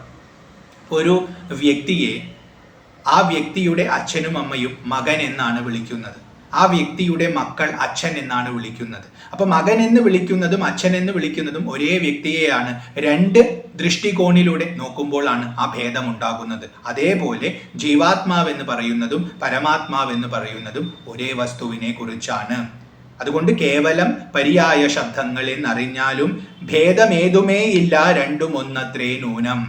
ഇപ്പോൾ ഈ പരിമിതിയിൽ നിൽക്കുന്ന നിനക്ക് ഭേദമുണ്ടെന്ന് തോന്നാം. എന്നാൽ ഗുരുവായ ഞാൻ പറയുന്നു, വാസ്തവത്തിൽ ഭേദം ഒന്നുമേയില്ല, ഒരല്പം പോലും ഭേദമില്ല, ഒന്നു തന്നെയാണ് രണ്ടും. അതുറപ്പാണ്. ഭേദമുണ്ടെന്ന് പറയുന്നത് അജ്ഞന്മാരല്ലോ. അപ്പൊ ഭേദമുണ്ടെന്ന് പല ആൾക്കാരും വർണ്ണിക്കുന്നുണ്ടല്ലോ, അവർ അജ്ഞന്മാരാണ്. അവരിതിനെ തിരിച്ചറിഞ്ഞിട്ടില്ല. അറിഞ്ഞാൽ അവർ നിശബ്ദരാകും. കാരണം അവർക്കറിയും ഇതെല്ലാം ഒന്നാണെന്ന്. അറിയുന്നത് വരെയും അവരിങ്ങനെ പലതും പറയും. അതിനെ നീ ചെവി കൊള്ളണ്ട എന്നൊരു സൂചന അവിടെയുണ്ട്. തുടർന്ന് പറയുന്നു, മാനവും ഡംഭം ഹിംസാവക്രത്വം കാമം ക്രോധം മാനസേ വെടിഞ്ഞു സന്തുഷ്ടനായി സദാകാലം അന്യാക്ഷേപാദികളും സഹിച്ചു സമബുദ്ധ്യ മഞ്ഞുഭാവവും അകലെ കളഞ്ഞനുദിനം. എങ്ങനെയാണ് നമ്മൾ ഈ സത്യത്തെ അറിയേണ്ടത്? ഏത് രീതിയിൽ ജീവിച്ചാലാണ് ഈ സത്യത്തെ തിരിച്ചറിയാൻ സാധിക്കുക എന്നാണ് ഇവിടെ വർണ്ണിക്കാൻ പോകുന്നത്. വലിയ ഒരു വർണ്ണനയാണ്. അപ്പൊ അതിൻ്റെ തുടക്കത്തിൽ പറയുന്നു, ചില കാര്യങ്ങളെ നമ്മൾ ഉപേക്ഷിക്കണം. എന്തൊക്കെയാണ്? മാനം, ഡംഭം, ഹിംസ, വക്രത്വം, കാമം, ക്രോധം. ഇതൊക്കെ മാനസേ വെടിഞ്ഞു. ഇതെവിടെയാണ് ഉണ്ടാകുന്നത്? ഞാൻ വലിയ ഒരു ആളാണെന്നുള്ളൊരു അഭിമാനം, അതുപോലെ അഹങ്കാരം, ഗർവ്, അതായത് മറ്റുള്ളവരെക്കാൾ കേമനാണ്, മറ്റുള്ളവരുടെ നേർക്ക് ആ ഗർവിനെ പ്രദർശിപ്പിക്കുക, അതുപോലെ അവരെ വേദനിപ്പിക്കുക, അത് ഹിംസ. വക്രത്വം, നേരായ രീതിയിൽ പ്രവർത്തിക്കാതിരിക്കുക, മനസ്സിലൊന്ന് വെച്ച് പുറത്ത് മറ്റൊന്ന് പറയുക, മറ്റൊന്ന് പ്രവർത്തിക്കുക, അങ്ങനെയുള്ള വക്രത്വം. കാമം, അതിയായ ആഗ്രഹം. ക്രോധം, ഇതെല്ലാം മനസ്സിലാണ് സംഭവിക്കുന്നത്, നീ മനസ്സല്ല. അപ്പോൾ മാനസേ വെടിഞ്ഞു എന്ന് പറഞ്ഞാൽ അതിനെ നീ മനസ്സിൽ തന്നെ ഉപേക്ഷിക്കുക. മനസ്സിനുള്ളതാണ് ഇത് എന്ന് തിരിച്ചറിയുക. ഇവിടെ ഉപേക്ഷ എന്ന് പറഞ്ഞാൽ വാസ്തവത്തിൽ ഈ തിരിച്ചറിവാണ്. മനസ്സിലുണ്ടാകുന്നതാണ് ഈ മാനവും ഈ ഡംഭവും ഈ അഹങ്കാരവും ഈ കാമവും ക്രോധവും ഒക്കെ മനസ്സിലുണ്ടാകുന്നതാണ്. അത് മനസ്സിനെ മാത്രമേ ബാധിക്കുന്നുള്ളൂ, തന്നെ ബാധിക്കുന്നില്ല. ഈ തിരിച്ചറിവ് നിനക്കുണ്ടായാൽ നീ അതിനെ മനസ്സിൽ തന്നെ ഉപേക്ഷിച്ച പോലെയായി. അതുകൊണ്ട് മാനസേ വെടിഞ്ഞു സന്തുഷ്ടനായി സദാകാലം. സന്തുഷ്ടനാവുക. നീ ഇതിനെ മനസ്സിൽ വെടിഞ്ഞാൽ ഇത് മനസ്സിൽ കളിച്ചുകൊണ്ടിരിക്കും, പക്ഷെ നിന്നെ പിന്നെ ബാധിക്കുകയില്ല. അപ്പൊ നീ സന്തുഷ്ടനാവും, സംതൃപ്തനാവും. അങ്ങനെ എല്ലാ കാലവും അന്യാക്ഷേപാദികളും സഹിച്ചു സമബുദ്ധ്യ നീ ഇവിടെ ജീവിക്കുകയാണ്. മനസ്സിൽ ഈ പറഞ്ഞ വികാരങ്ങളൊക്കെ ഉണ്ട്, അത് മനസ്സിന് സഹജമായിട്ടുള്ളതാണ്. അതിനെ നീ മനസ്സിന്റെ ഗുണദോഷങ്ങളായി കരുതി മനസ്സിൽ ഉപേക്ഷിച്ച് അത് നിന്നെ ബാധിക്കാത്ത വിധം ഇരിക്കാൻ സാക്ഷിഭാവത്തെ വളർത്താൻ നീ ശ്രമിക്കണം. ഇവിടെ സാക്ഷിഭാവം കൽപ്പിക്കുന്നത് ബുദ്ധിക്കാണ്, ആത്മാവിനല്ല. ബുദ്ധി മനസ്സിനെ നിരീക്ഷിക്കുന്ന വസ്തുവാണ്, അതുകൊണ്ട് തന്നെ മനസ്സിൽ നിന്നും വേറിട്ട് നിൽക്കുന്നതാണ്. അപ്പോൾ ബുദ്ധിയെ നീ ഷാർപ്പാക്കുക എന്നർത്ഥമാണ് ഇവിടെ വരുന്നത്. ബുദ്ധി കൂടുതൽ സാക്ഷിഭാവത്തെ ഉറപ്പിച്ചാൽ മനസ്സിലുള്ളത് ബുദ്ധിയെ ബാധിക്കാതെയാകും. മനസ്സവിടെ ചലിച്ചുകൊണ്ടിരിക്കും, ബുദ്ധി നിശ്ചലമായി തുടരും. അങ്ങനെ ഒരു ഭാവം നിനക്കുണ്ടായാൽ നിനക്ക് സന്തോഷം കിട്ടും. കാരണം ബുദ്ധിക്ക് ഈ സുഖദുഃഖ ഭേദമൊന്നുമില്ല, അത് നിത്യം ഒരുപോലെ നിൽക്കുന്നതാണ്, അത് സന്തുഷ്ടിയാണ്. അങ്ങനെ ഇരിക്കുന്ന സമയത്ത് നീ ജീവിക്കുമ്പോൾ അന്യന്മാര് നിന്നെ ആക്ഷേപിക്കും, നിന്നെ പ്രശംസിക്കും, അങ്ങനെ പല രീതിയിൽ പെരുമാറും. അവർ പറയുന്നതൊന്നും നിന്നെ ബാധിക്കുകയില്ല. നിന്റെ മനസ്സിൽ അത് വന്ന് തട്ടിയാലും ബുദ്ധി എന്ന ഭാവത്തിൽ നിൽക്കുന്ന നിന്നെ അത് സ്പർശിക്കുകയില്ല. നീ നിശ്ചലനായി തന്നെ തുടരും. അപ്പൊ ആ രീതിയിൽ അന്യന്മാര് പറയുന്ന എന്തും, അവര് നമ്മളെ പ്രശംസിച്ചു എന്ന് വരാം, വിമർശിച്ചു എന്ന് വരാം, വളരെ നികൃഷ്ടമായി നമ്മളെ വാക്കുകൾ ഉപയോഗിച്ചു എന്ന് വരാം. ഇങ്ങനെ പല രീതിയിലും അവര് നമ്മളെ കണ്ടാലും നമുക്ക് നമ്മുടെ യാഥാർത്ഥ്യം ഉറപ്പുള്ളത് കൊണ്ട് അതൊന്നും നമ്മളെ ബാധിക്കാതെയാകും. മനസ്സിൽ തട്ടിയാലും ബുദ്ധിയിൽ എത്തുകയില്ല. ആ ഭാവത്തിൽ ഇരിക്കുന്ന സമയത്ത് നമ്മൾ അതൊക്കെ സഹിച്ചുകൊണ്ട് സമബുദ്ധ്യ, അതാണ് ബുദ്ധി എന്നതിൻ്റെ ആ വ്യക്തതയാണ് ഇവിടെ നൽകുന്നത്. ബുദ്ധി സമമായിരിക്കണം. മനസ്സിന്റെ സ്വഭാവം കാട്ടിയാലും ബുദ്ധിയെ അത് ബാധിക്കാൻ പാടില്ല. ആ രീതിയിൽ സമമായ ബുദ്ധിയോടുകൂടി അന്യന്മാര് പറയുന്നതിനെ മുഴുവൻ ഒരുപോലെ ഗ്രഹിക്കുക. ഒരു വ്യക്തി നമ്മളെ പൊക്കിയാൽ പൊങ്ങാതിരിക്കുക, താഴ്ത്തിയാൽ താഴാതിരിക്കുക, സമമായി നിൽക്കുക. ആ രീതിയിൽ സമബുദ്ധ്യ മഞ്ഞുഭാവവും അകലെ കളഞ്ഞനുദിനം. മഞ്ഞു എന്നാൽ ക്രോധം. ഒരാൾ നമ്മളെ കുറ്റം പറഞ്ഞാൽ ഉടനെ തന്നെ നമുക്ക് ക്രോധം ജനിക്കും. കാരണം എന്നെയാണ് കുറ്റം പറഞ്ഞത്, എന്നാൽ ഞാൻ എന്ന് പറയുന്നത് ഈ പരിമിതിയല്ല എന്ന് ധ്യാനിച്ചു മനസ്സിലാക്കിയ ഒരുത്തൻ ബുദ്ധിയെ കൂടുതൽ തെളിവുള്ളതാക്കും, തെളിമയുള്ളതാക്കും. അത് മനസ്സിൽ നിന്നും മാറി നിൽക്കും. അങ്ങനെയുള്ള ബുദ്ധിയുള്ള സമയത്ത് മനസ്സിൽ ക്രോധം പെട്ടെന്ന് ഉണരുകയില്ല. അപ്പോൾ ഒരു വ്യക്തി വന്ന് നമ്മളെ ആക്ഷേപിക്കുന്ന സമയത്തും ക്രോധം ജനിക്കുകയില്ല. ഒരു വ്യക്തി നമ്മളെ വളരെയധികം പുകഴ്ത്തുന്ന സമയത്ത് ഹർഷം ജനിക്കുകയില്ല. അങ്ങനെയുള്ള ഭേദങ്ങൾ ഒന്നും ഉണ്ടാവുകയില്ല. അതുകൊണ്ട് അത് മുഴുവനായിട്ട് അകലെ കളഞ്ഞ് അതിനെ പൂർണ്ണമായി ത്യജിച്ച് അനുദിനം എല്ലാ ദിവസവും എങ്ങനെയാണ് ജീവിക്കേണ്ടതെന്ന് പറയുകയാണ്. അനുദിനം ഭക്തി കൈക്കൊണ്ടു ഗുരുസേവയും ചെയ്തു നിജ ചിത്തശുദ്ധിയും ദേഹശുദ്ധിയും ചെയ്തുകൊണ്ട്. ഇങ്ങനെയാണ് ഭക്തിയെ നമ്മൾ നേടേണ്ടത്. വെറുതെ ഭഗവാനോട് ഭക്തിയുണ്ട്, പക്ഷേ നമുക്ക് ശരീര മനോബുദ്ധികളിൽ വളരെയധികം താതാത്മ്യമുണ്ട്, നമുക്ക് അഹങ്കാരമുണ്ട്, ക്രോധമുണ്ട്, കാമമുണ്ട്, ഇങ്ങനെ എല്ലാ ദോഷങ്ങളുമായിട്ട് നിൽക്കുകയാണെങ്കിൽ ആ ഭക്തി നമ്മെ കാര്യമായിട്ട് സഹായിക്കുകയില്ല. അപ്പൊ അതുകൊണ്ട് ഇതിനെ മുഴുവൻ മനസ്സിൽ നിക്ഷേപിച്ച് ഇത് തന്നെ ബാധിക്കുന്നതല്ല എന്നുള്ള ബുദ്ധിയെ നേടി ആ ബുദ്ധിക്ക് സമത നൽകി തനിക്കുണ്ടാകുന്ന അനുഭവങ്ങളെ മുഴുവൻ ഒരുപോലെ സഹിക്കാൻ പഠിച്ചുകൊണ്ട് ജീവിക്കണം. അപ്പൊ ഇത് രാമചന്ദ്ര പ്രഭു പറയുമ്പോൾ ഇത് വാസ്തവത്തിൽ അദ്ദേഹം ജീവിച്ച് കാണിച്ചിട്ടുള്ള സത്യമാണ്. രാമന്റെ ജീവിതം നോക്കിയാൽ ഇപ്പൊ അദ്ദേഹം യുവരാജാവായിട്ട് അഭിഷേകം ചെയ്യാൻ പോവുകയാണെന്ന് രാജാവ് വിളിച്ചു പറയുന്നു. അതിനുള്ള ഒരുക്കങ്ങൾ നടത്തുന്നു. രാമൻ അത് സ്വീകരിക്കുന്നു. അദ്ദേഹം വ്രതമെടുക്കുന്നു, യുവരാജാവാൻ അഭിഷിക്തനാവാൻ തയ്യാറെടുക്കുന്നു. എന്നാൽ കുറച്ചു കഴിയുമ്പോൾ രാത്രിയിൽ വിളിച്ചു വരുത്തുകയാണ്. എന്നിട്ട് പറയുന്നു, നീ യുവരാജാവുകയില്ല, കാട്ടിലേക്ക് 14 കൊല്ലം പോകണം. അതിനെയും അതേ ലാഘവത്തോടുകൂടി സ്വീകരിക്കുന്നു രാമൻ. അപ്പോൾ വരുന്ന അനുഭവം എന്ത് തന്നെയാണെങ്കിലും അതിനെ ഒരുപോലെ സ്വീകരിക്കാൻ സാധിക്കുക. അങ്ങനെ സാധിച്ചാൽ നമുക്ക് ഭക്തി ഉണ്ടാവും. ഇനി ഭക്തി ഉണ്ടെങ്കിൽ അത് സാധിക്കുമെന്ന അർത്ഥവും എടുക്കാം. ഇപ്പൊ രാമന്റെ തലത്തിലാണെങ്കിൽ ആദ്യം പറഞ്ഞതാണ്. നമ്മുടെ തലത്തിലാണെങ്കിൽ നമുക്ക് ആ തലം എത്തിയിട്ടില്ല. അപ്പൊ നമ്മൾ ഭക്തിയെ സ്വീകരിച്ചാൽ നമ്മുടെ ജീവിതത്തിൽ ഉണ്ടാകുന്ന അനുഭവങ്ങൾ മുഴുവൻ ഭഗവാന്റെ ഇച്ഛ കൊണ്ടാണെന്ന് മനസ്സിലാവും. അപ്പൊ ഭഗവാന്റെ പ്രസാദമാണെന്ന് തോന്നാൻ തുടങ്ങും. അപ്പൊ അതിനെ ആ രീതിയിൽ ഗ്രഹിച്ചാൽ, ഇപ്പൊ ഒരാൾ നമ്മളെ ഇകഴ്ത്തി പറഞ്ഞാൽ അത് ഭഗവാന്റെ ഇച്ഛയാണ്, അതുകൊണ്ട് ഭഗവത് പ്രസാദമാണ്. മറ്റൊരാൾ നമ്മെ പൊക്കി പറഞ്ഞാൽ അതും ഭഗവാന്റെ ഇച്ഛയാണ്, അതുകൊണ്ട് ഭഗവത് പ്രസാദമാണെന്നുള്ള ഭാവത്തിൽ സ്വീകരിച്ചാൽ സമബുദ്ധി ഉണ്ടാകും. അപ്പൊ അതുകൊണ്ട് ഭക്തി ഉപയോഗിച്ചും അത് നേടാം. അപ്പോൾ ഭക്തി കൈകൊണ്ട് ഗുരുസേവയും ചെയ്ത്, ഭക്തി ഉണ്ടെങ്കിൽ അടുത്തതായി എന്താണ് ചെയ്യേണ്ടത്? ഗുരുവിനെ ശുശ്രൂഷിക്കണം. ഗുരുവിൻ്റെ അടുത്ത് വസിച്ചുകൊണ്ട് ഗുരു പറയുന്നത് അനുസരിക്കണം. അതാണ് ഗുരുസേവ. ഗുരു പറയുന്നത് അനുസരിക്കുക. ഗുരു ഇന്ന സാധന ചെയ്യാൻ പറഞ്ഞാൽ അത് ചെയ്യുക, ഇത്ര കാലം കാത്തിരിക്കാൻ പറഞ്ഞാൽ കാത്തിരിക്കുക. ആ രീതിയിൽ ഗുരുവിനെ സേവിച്ചുകൊണ്ട് നിജ ചിത്തശുദ്ധിയും ദേഹശുദ്ധിയും ചെയ്തുകൊണ്ട് ചിത്തത്തിനും ദേഹത്തിനും ശുദ്ധിയെ വരുത്തുക. ഭക്തിയോടുകൂടി സമബുദ്ധി വളർത്തി ഗുരുവിനെ സേവ ചെയ്യുന്നത് തന്നെ നമുക്ക് ചിത്തശുദ്ധിയും ദേഹശുദ്ധിയും തരും. അപ്പൊ ആദ്യം ചിത്തത്തിൽ ഈ പറഞ്ഞ ദോഷങ്ങളൊക്കെ ഉണ്ടെങ്കിലും ഗുരുവിനെ സേവിച്ചു കൊണ്ടിരിക്കുമ്പോൾ, ഗുരുവിൻ്റെ നിർദ്ദേശം അനുസരിച്ചു കൊണ്ടിരിക്കുമ്പോൾ ആ സാധനയുടെ ഫലം കൊണ്ട് നമ്മുടെ മനസ്സ് പതുക്കെ പതുക്കെ ശുദ്ധമാവാൻ തുടങ്ങും. ദേഹത്തിനും ശുദ്ധി വരും. ദേഹത്തിനും ഒരുപാട് ദോഷങ്ങൾ ഉണ്ടാവാം, ആ ദോഷങ്ങളൊക്കെ തനിയെ മാറാൻ തുടങ്ങും സാധനയുടെ ഫലം കൊണ്ട്, ഗുരുവിൻ്റെ അനുഗ്രഹം കൊണ്ട്. അങ്ങനെ ചിത്തശുദ്ധിയും ദേഹശുദ്ധിയും ചെയ്തുകൊണ്ട് നിത്യവും സൽക്കർമ്മങ്ങൾ കിളക്കം വരുത്താതെ സത്യത്തെ സമാശ്രയിച്ച് ആനന്ദ സ്വരൂപനായി, നിത്യവും എല്ലാ കാലത്തും സൽക്കർമ്മങ്ങൾ കിളക്കം വരുത്താതെ സത്യത്തെ സമാശ്രയിച്ച് ആനന്ദ സ്വരൂപനായി. സൽക്കർമ്മത്തിന് ഒരു കോട്ടവും ഉണ്ടാക്കാൻ പാടില്ല. അപ്പോൾ ശരീരം, മനസ്സ്, ബുദ്ധി എന്നുള്ളത് തോന്നലാണ്, ഞാൻ ആത്മാവാണ് എന്നുള്ള ഒരു അറിവ് നേടി അത് സാക്ഷാത്കരിക്കാനായിട്ട് പരിശ്രമിക്കുകയാണ്.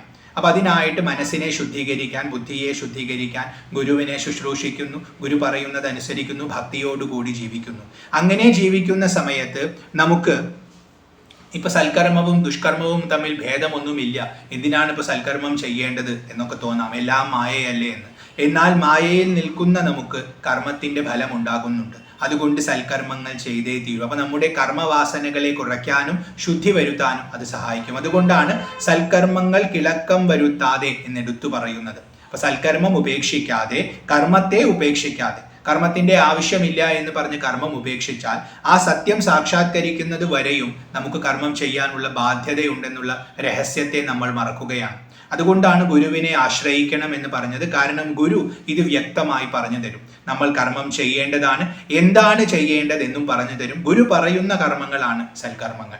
അത് ചെയ്തുകൊണ്ട് സത്യത്തെ സമാശ്രയിച്ച് ആനന്ദ സ്വരൂപനായി. അതെങ്ങനെയാണ് ചെയ്യേണ്ടത്? സത്യത്തെ സമാശ്രയിച്ചിട്ട്. സത്യമുണ്ട്, ബ്രഹ്മമുണ്ട് എന്ന് നമ്മൾ മനസ്സിലാക്കി അതിനെ ആശ്രയിച്ചുകൊണ്ട് ജീവിക്കുക.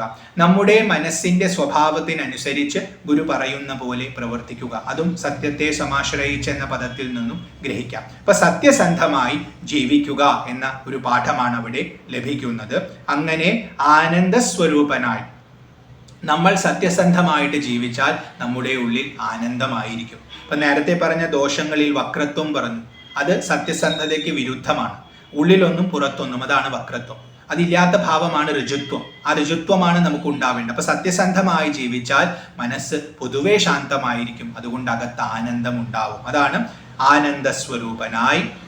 മാനസ വചന ദേഹങ്ങളെ അടക്കി തൻ മാനസേ വിഷയ സൗഖ്യങ്ങളെ ചിന്തിയാതെ, മനസ്സ്, അതുപോലെ വാക്ക്, ദേഹം ഇവയെ എല്ലാം അടക്കി, നമ്മുടെ മനസ്സ് അധികം ചലിക്കാതെ, നമ്മുടെ വാക്കിനെ അധികം പ്രവർത്തിപ്പിക്കാതെ, ദേഹത്തെ അധികം ഇളക്കാതെ, മാനസേ വിഷയ സൗഖ്യങ്ങളെ ചിന്തിയാതെ നമ്മൾ സാധനയിലേക്ക് പ്രവേശിക്കുകയാണ്. നിത്യമായി ജീവിക്കേണ്ട രീതി പറഞ്ഞുകൊണ്ട് ക്രമേണ സാധനയിലേക്ക് പ്രവേശിക്കുകയാണ്. അപ്പം എന്താണ് സാധന എന്ന് പറഞ്ഞാൽ, ശരീരത്തെ ഇളക്കാതെ ഒരു ഭാഗത്തിരുത്തണം, മനസ്സിനെ ഇളക്കാതെ ഇരുത്തണം, ഇന്ദ്രിയങ്ങളെ ഇളക്കാതെ ഇരുത്തണം, നിശ്ചലത അവർക്കൊക്കെ കൊണ്ടുവരണം.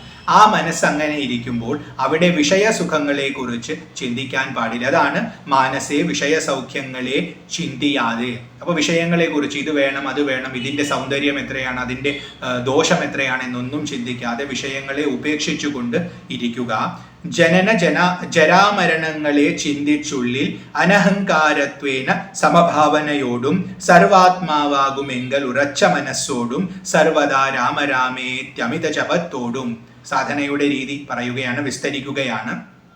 ഒരു ഭാഗത്ത് നിശ്ചലമായിരുന്ന് ദേഹത്തിനും മനസ്സിനും ബുദ്ധിക്കുമൊക്കെ തെളിമ നൽകുക.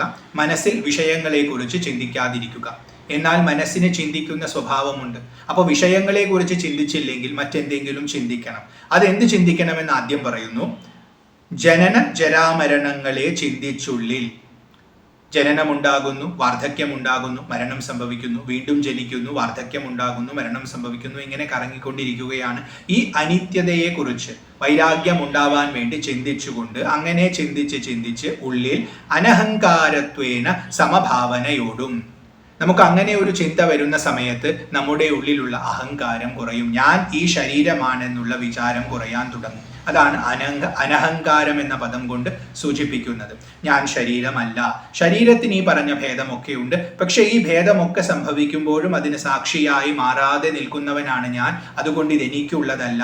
അപ്പൊ ഇത് ശരീരത്തിനുണ്ട്. അതുകൊണ്ട് ശരീരത്തിനുള്ള ആ ഒരു ബന്ധത്തെ മനസ്സുകൊണ്ട് ഉപേക്ഷിക്കാൻ ഞാൻ സന്നദ്ധനാവണം എന്നെല്ലാമുള്ള വിചാരം, ആ വൈരാഗ്യം ജനിക്കുകയും നമുക്ക് അഹങ്കാരം കുറയുകയും ചെയ്യും. അപ്പോൾ സമഭാവന സ്വാഭാവികമായും ഉണ്ടാവും. അപ്പം നമ്മൾ സാധന ചെയ്യുകയാണ്, അടങ്ങാതെ ഇരുന്നു കൊണ്ട് മനസ്സിലെ ലൗകികമായ വിചാരങ്ങളെ ഉപേക്ഷിച്ച് ആത്മീയമായ വിചാരങ്ങളെ വളർത്തി സമഭാവനയെ നേടുകയാണ്. അങ്ങനെ നേടി സർവാത്മാവാകും എങ്കൽ ഉറച്ച മനസ്സോടും. ആരാണ് ഞാൻ? രാമൻ തൻ്റെ സ്വരൂപത്തെ വ്യക്തമാക്കുകയാണ്. ഞാൻ സർവാത്മാവാണ്.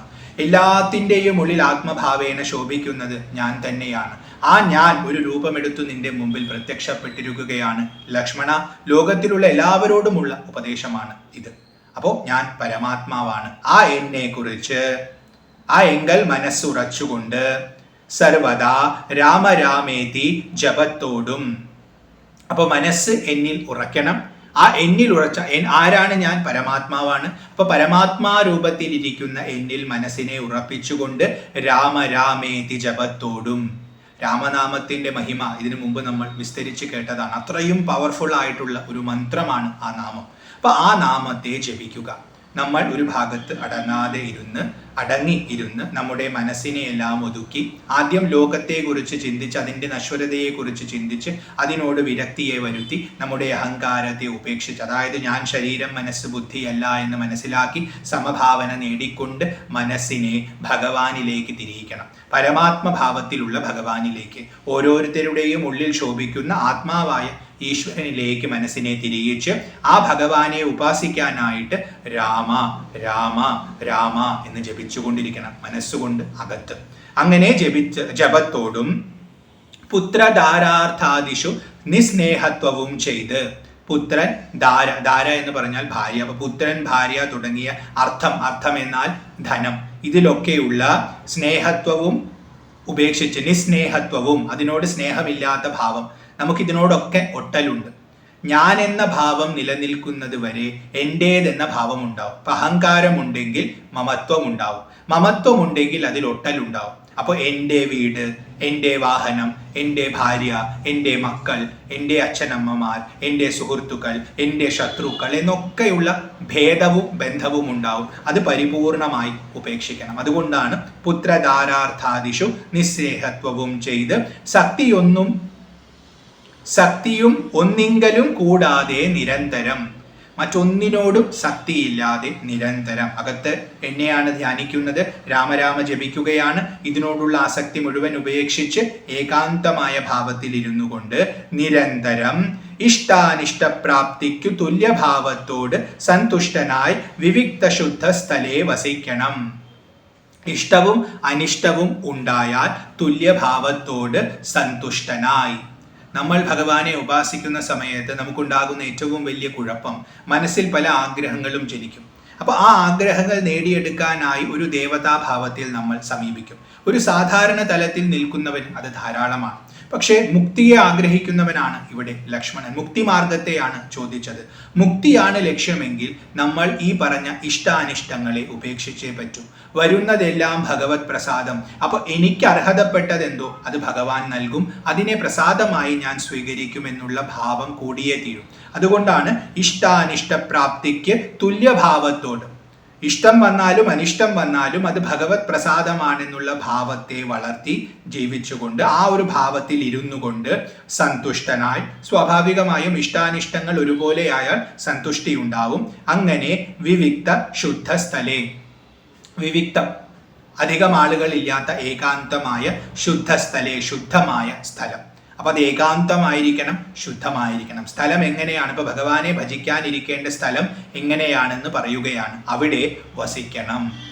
ഇപ്പൊ നമ്മൾ സാധനയിലേക്ക് പ്രവേശിക്കുമ്പോൾ ആദ്യം ചെയ്യേണ്ട കാര്യങ്ങളാണ് ഇവിടെ പറഞ്ഞത്. നമ്മുടെ മനസ്സിനും ശരീരത്തിനുമൊക്കെ ശുദ്ധി വരുത്തണം, അതിനോടുള്ള സംഘത്തെ ഉപേക്ഷിക്കണം, നമ്മുടെ അഹങ്കാരത്തെ ഉപേക്ഷിക്കണം, വരുന്നതെല്ലാം ഈശ്വര പ്രസാദം എന്നുള്ള ഭാവത്തിൽ സമത്വ ബുദ്ധിയെ സ്വീകരിക്കണം. ആ ഈശ്വരനാണ് രാമൻ എന്ന് മനസ്സിലാക്കി, എല്ലാവരുടെയും ഉള്ളിൽ ആത്മഭാവേന ശോഭിക്കുന്നവനാണ് എന്ന് മനസ്സിലാക്കി, മനസ്സിനെ വിഷയങ്ങളിൽ നിന്നും അകറ്റി രാമനിലേക്ക് തിരിക്കണം. അങ്ങനെ രാമനിൽ തിരിച്ചുകൊണ്ട് ഏകാന്തമായ ശുദ്ധമായ സ്ഥലത്ത് ആരുടെയും ശല്യമില്ലാതെ, മറ്റൊരു വിചാരങ്ങളും ഇല്ലാതെ, ഇഷ്ടമോ അനിഷ്ടമോ ചിന്തിക്കാതെ നമ്മൾ രാമ രാമ രാമ രാമ രാമ എന്ന് ജപിച്ചുകൊണ്ട് രാമനെ ധ്യാനിക്കണം, ഉപാസിക്കണം. അതാണ് സാധന. അതാണ് ഇവിടെ ഇതുവരെ പറഞ്ഞത്.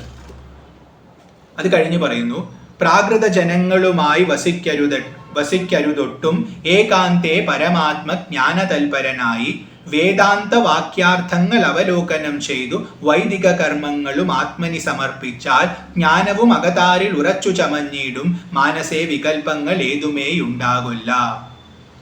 ഏകാന്തത്തിൽ ഇരിക്കണം എന്ന് പറഞ്ഞു. അതെന്തുകൊണ്ടാണ് പറഞ്ഞതെന്ന് ഒന്നുകൂടി വ്യക്തമാക്കുകയാണ്. പ്രാകൃത ജനങ്ങളുമായി വസിക്കരുതൊട്ടും. എന്തുകൊണ്ടാണ് ഏകാന്തത്തിൽ ഇരിക്കാൻ പറയുന്നത്? പ്രാകൃതമായ ജനങ്ങളോട് സംസർഗം ഒഴിവാക്കാൻ വേണ്ടിയാണ്. പ്രാകൃതമായ ജനങ്ങളോട് നമ്മൾ ചേർന്നിരുന്നാൽ അവരുടേതായ സങ്കല്പങ്ങളും വികല്പങ്ങളും നമ്മുടെ മനസ്സിനെയും സ്പർശിക്കും. അവരുടെ ആശയങ്ങൾക്കനുസരിച്ച് ചിന്തിക്കാൻ നമ്മൾ പ്രേരിതരാകും. ഇന്ന് നമുക്ക് ചുറ്റുപാട് നോക്കിയാൽ ഇത് കാണാവുന്നതാണ്. ആൾക്കാർ അവരുടെ സംസർഗം കൊണ്ടാണ് സ്വഭാവത്തെ തീരുമാനിക്കുന്നത്. അപ്പൊ അവരുടെ സംസർഗം നല്ലവരോടാണെങ്കിൽ സത്സ്വഭാവികളായും, സംസർഗം ദുഷ്ടന്മാരോടാണെങ്കിൽ ദുഷ്ടസ്വഭാവികളായി അവർ മാറും. അപ്പൊ അതുകൊണ്ട് കാരണം പ്രാകൃതമായ ജനങ്ങൾക്ക് പല ആഗ്രഹങ്ങളുമുണ്ട്. അവർക്ക് ദേഹബുദ്ധി ഉറച്ചിട്ടുണ്ട്. അവർ ദേഹമല്ല എന്നൊന്നും അംഗീകരിക്കുകയില്ല. ഈശ്വരനെ പോലും പലപ്പോഴും അംഗീകരിക്കുകയില്ല. അവർ പല ആഗ്രഹങ്ങളും നേടാൻ വേണ്ടി പാടുപെട്ടുകൊണ്ടിരിക്കുകയായിരിക്കും. അതുമാത്രം, അതിൽ നിന്നും കിട്ടുന്ന സുഖം മാത്രമാണ് സത്യമെന്ന് കരുതുന്നവരായിരിക്കും. അങ്ങനെയുള്ള ആൾക്കാരോട് നമുക്ക് സംസർഗം ഉണ്ടായാൽ ആ ദോഷങ്ങളൊക്കെ നമ്മയും സ്വാധീനിക്കും. കാരണം മനസ്സിന് ഒട്ടാനുള്ള സ്വഭാവമുണ്ട്. അപ്പൊ ഇത്തരക്കാരോട് ചേർന്ന് നിന്നാൽ അവരോടൊട്ടി അവരുടെ ദോഷത്തെയും മനസ്സ് വലിച്ചെടുക്കും. അതുകൊണ്ട് പ്രാകൃത ജനങ്ങളുമായി വസിക്കരുതൊട്ടും, അവരോടുകൂടി വസിക്കാതെ ഏകാന്തേ പരമജ്ഞാന തൽപരനായി, ഏകാന്തത്തിൽ പോയി വസിക്കണം. എന്തിനു വേണ്ടിയാണ്? പരമാത്മജ്ഞാന തൽപരനായി, പരമാത്മജ്ഞാനം സിദ്ധിക്കാൻ വേണ്ടി, അത് നേടണം എന്നുള്ള ബുദ്ധിയോടുകൂടി ഏകാന്തത്തിൽ വസിക്കണം. ആത്മീയ സാധനയിൽ ഏറ്റവും പ്രസക്തമായിട്ടുള്ളതാണ് ഏകാന്തത. നമ്മൾ ഉൾവലിയാൻ തുടങ്ങുമ്പോൾ, ആത്മഭാവത്തിലേക്ക് കുറേശ്ശെ തിരിയാൻ തുടങ്ങുമ്പോൾ സ്വാഭാവികമായും ഏകാന്തത സംഭവിക്കും. ഇവിടെ ഏകാന്തത എന്ന് പറയുമ്പോൾ ഒറ്റയ്ക്കിരിക്കുക എന്ന് മാത്രമല്ല, അത് പരമാത്മജ്ഞാനത്തിനു വേണ്ടിയാകണമെന്ന് എടുത്തു പറയാനുള്ള കാരണം, ഒറ്റയ്ക്കിരുന്നു കൊണ്ട് നമുക്ക് വേറെ പലതും ചെയ്യാം. ഇപ്പോൾ പുസ്തകങ്ങൾ വായിക്കാം, സിനിമ കാണാം, പാട്ട് കേൾക്കാം, ഫോൺ നോക്കാം, ഇതൊക്കെ ചെയ്യാം. ഇതൊന്നും ഏകാന്തതയല്ല. ഇതിലൊക്കെ നമ്മൾ ലോകത്തിൽ വ്യവഹരിക്കുകയാണ്. അപ്പോൾ ഒറ്റയ്ക്ക് ഇരുന്നാൽ പോരാ, അത് ഏകാന്തമായിരിക്കണം. ഏകാന്തത എന്ന് പറയുമ്പോൾ അവിടെ പരമാത്മ വിചാരം ഉണ്ടാവണം, പരമാത്മ സാക്ഷാത്കാരത്തിനുള്ള അഭിലാഷം ഉണ്ടാവണം. അങ്ങനെ ഇരുന്നു കൊണ്ട് ഏകാന്തേ പരമാത്മജ്ഞാന തൽപരനായി നമ്മൾ എന്താണ് ചെയ്യേണ്ടത്? രാമരാമ ജപിക്കണം എന്ന് പറഞ്ഞു. ആ ജപത്തോടൊപ്പം തന്നെ ചെയ്യേണ്ട സാധന പറയുകയാണ്. വേദാന്ത വാക്യാർത്ഥങ്ങൾ അവലോകനം ചെയ്ത്, വേദാന്തത്തിലുള്ള വാക്യങ്ങളുടെ അർത്ഥത്തെ അവലോകനം ചെയ്യുക. വേദാന്തം എന്നാൽ ഉപനിഷത്ത്, വേദത്തിന്റെ അവസാന ഭാഗങ്ങളിൽ പൊതുവെ കാണപ്പെടുന്നത് കൊണ്ടും വേദത്തിന്റെ പരമലക്ഷ്യമായതുകൊണ്ടും ഒക്കെ വേദാന്തം എന്ന് വിളിക്കപ്പെടും. ആ ഉപനിഷത്തിൽ പറഞ്ഞിട്ടുള്ള സത്യങ്ങളെ ശ്രവിച്ച് അതിനെ മനനം ചെയ്തുകൊണ്ട് നമ്മൾ ഇരിക്കണം. അപ്പൊ അവലോകനം ചെയ്യണം. അപ്പോൾ രാമരാമ എന്ന് ജപിക്കണം.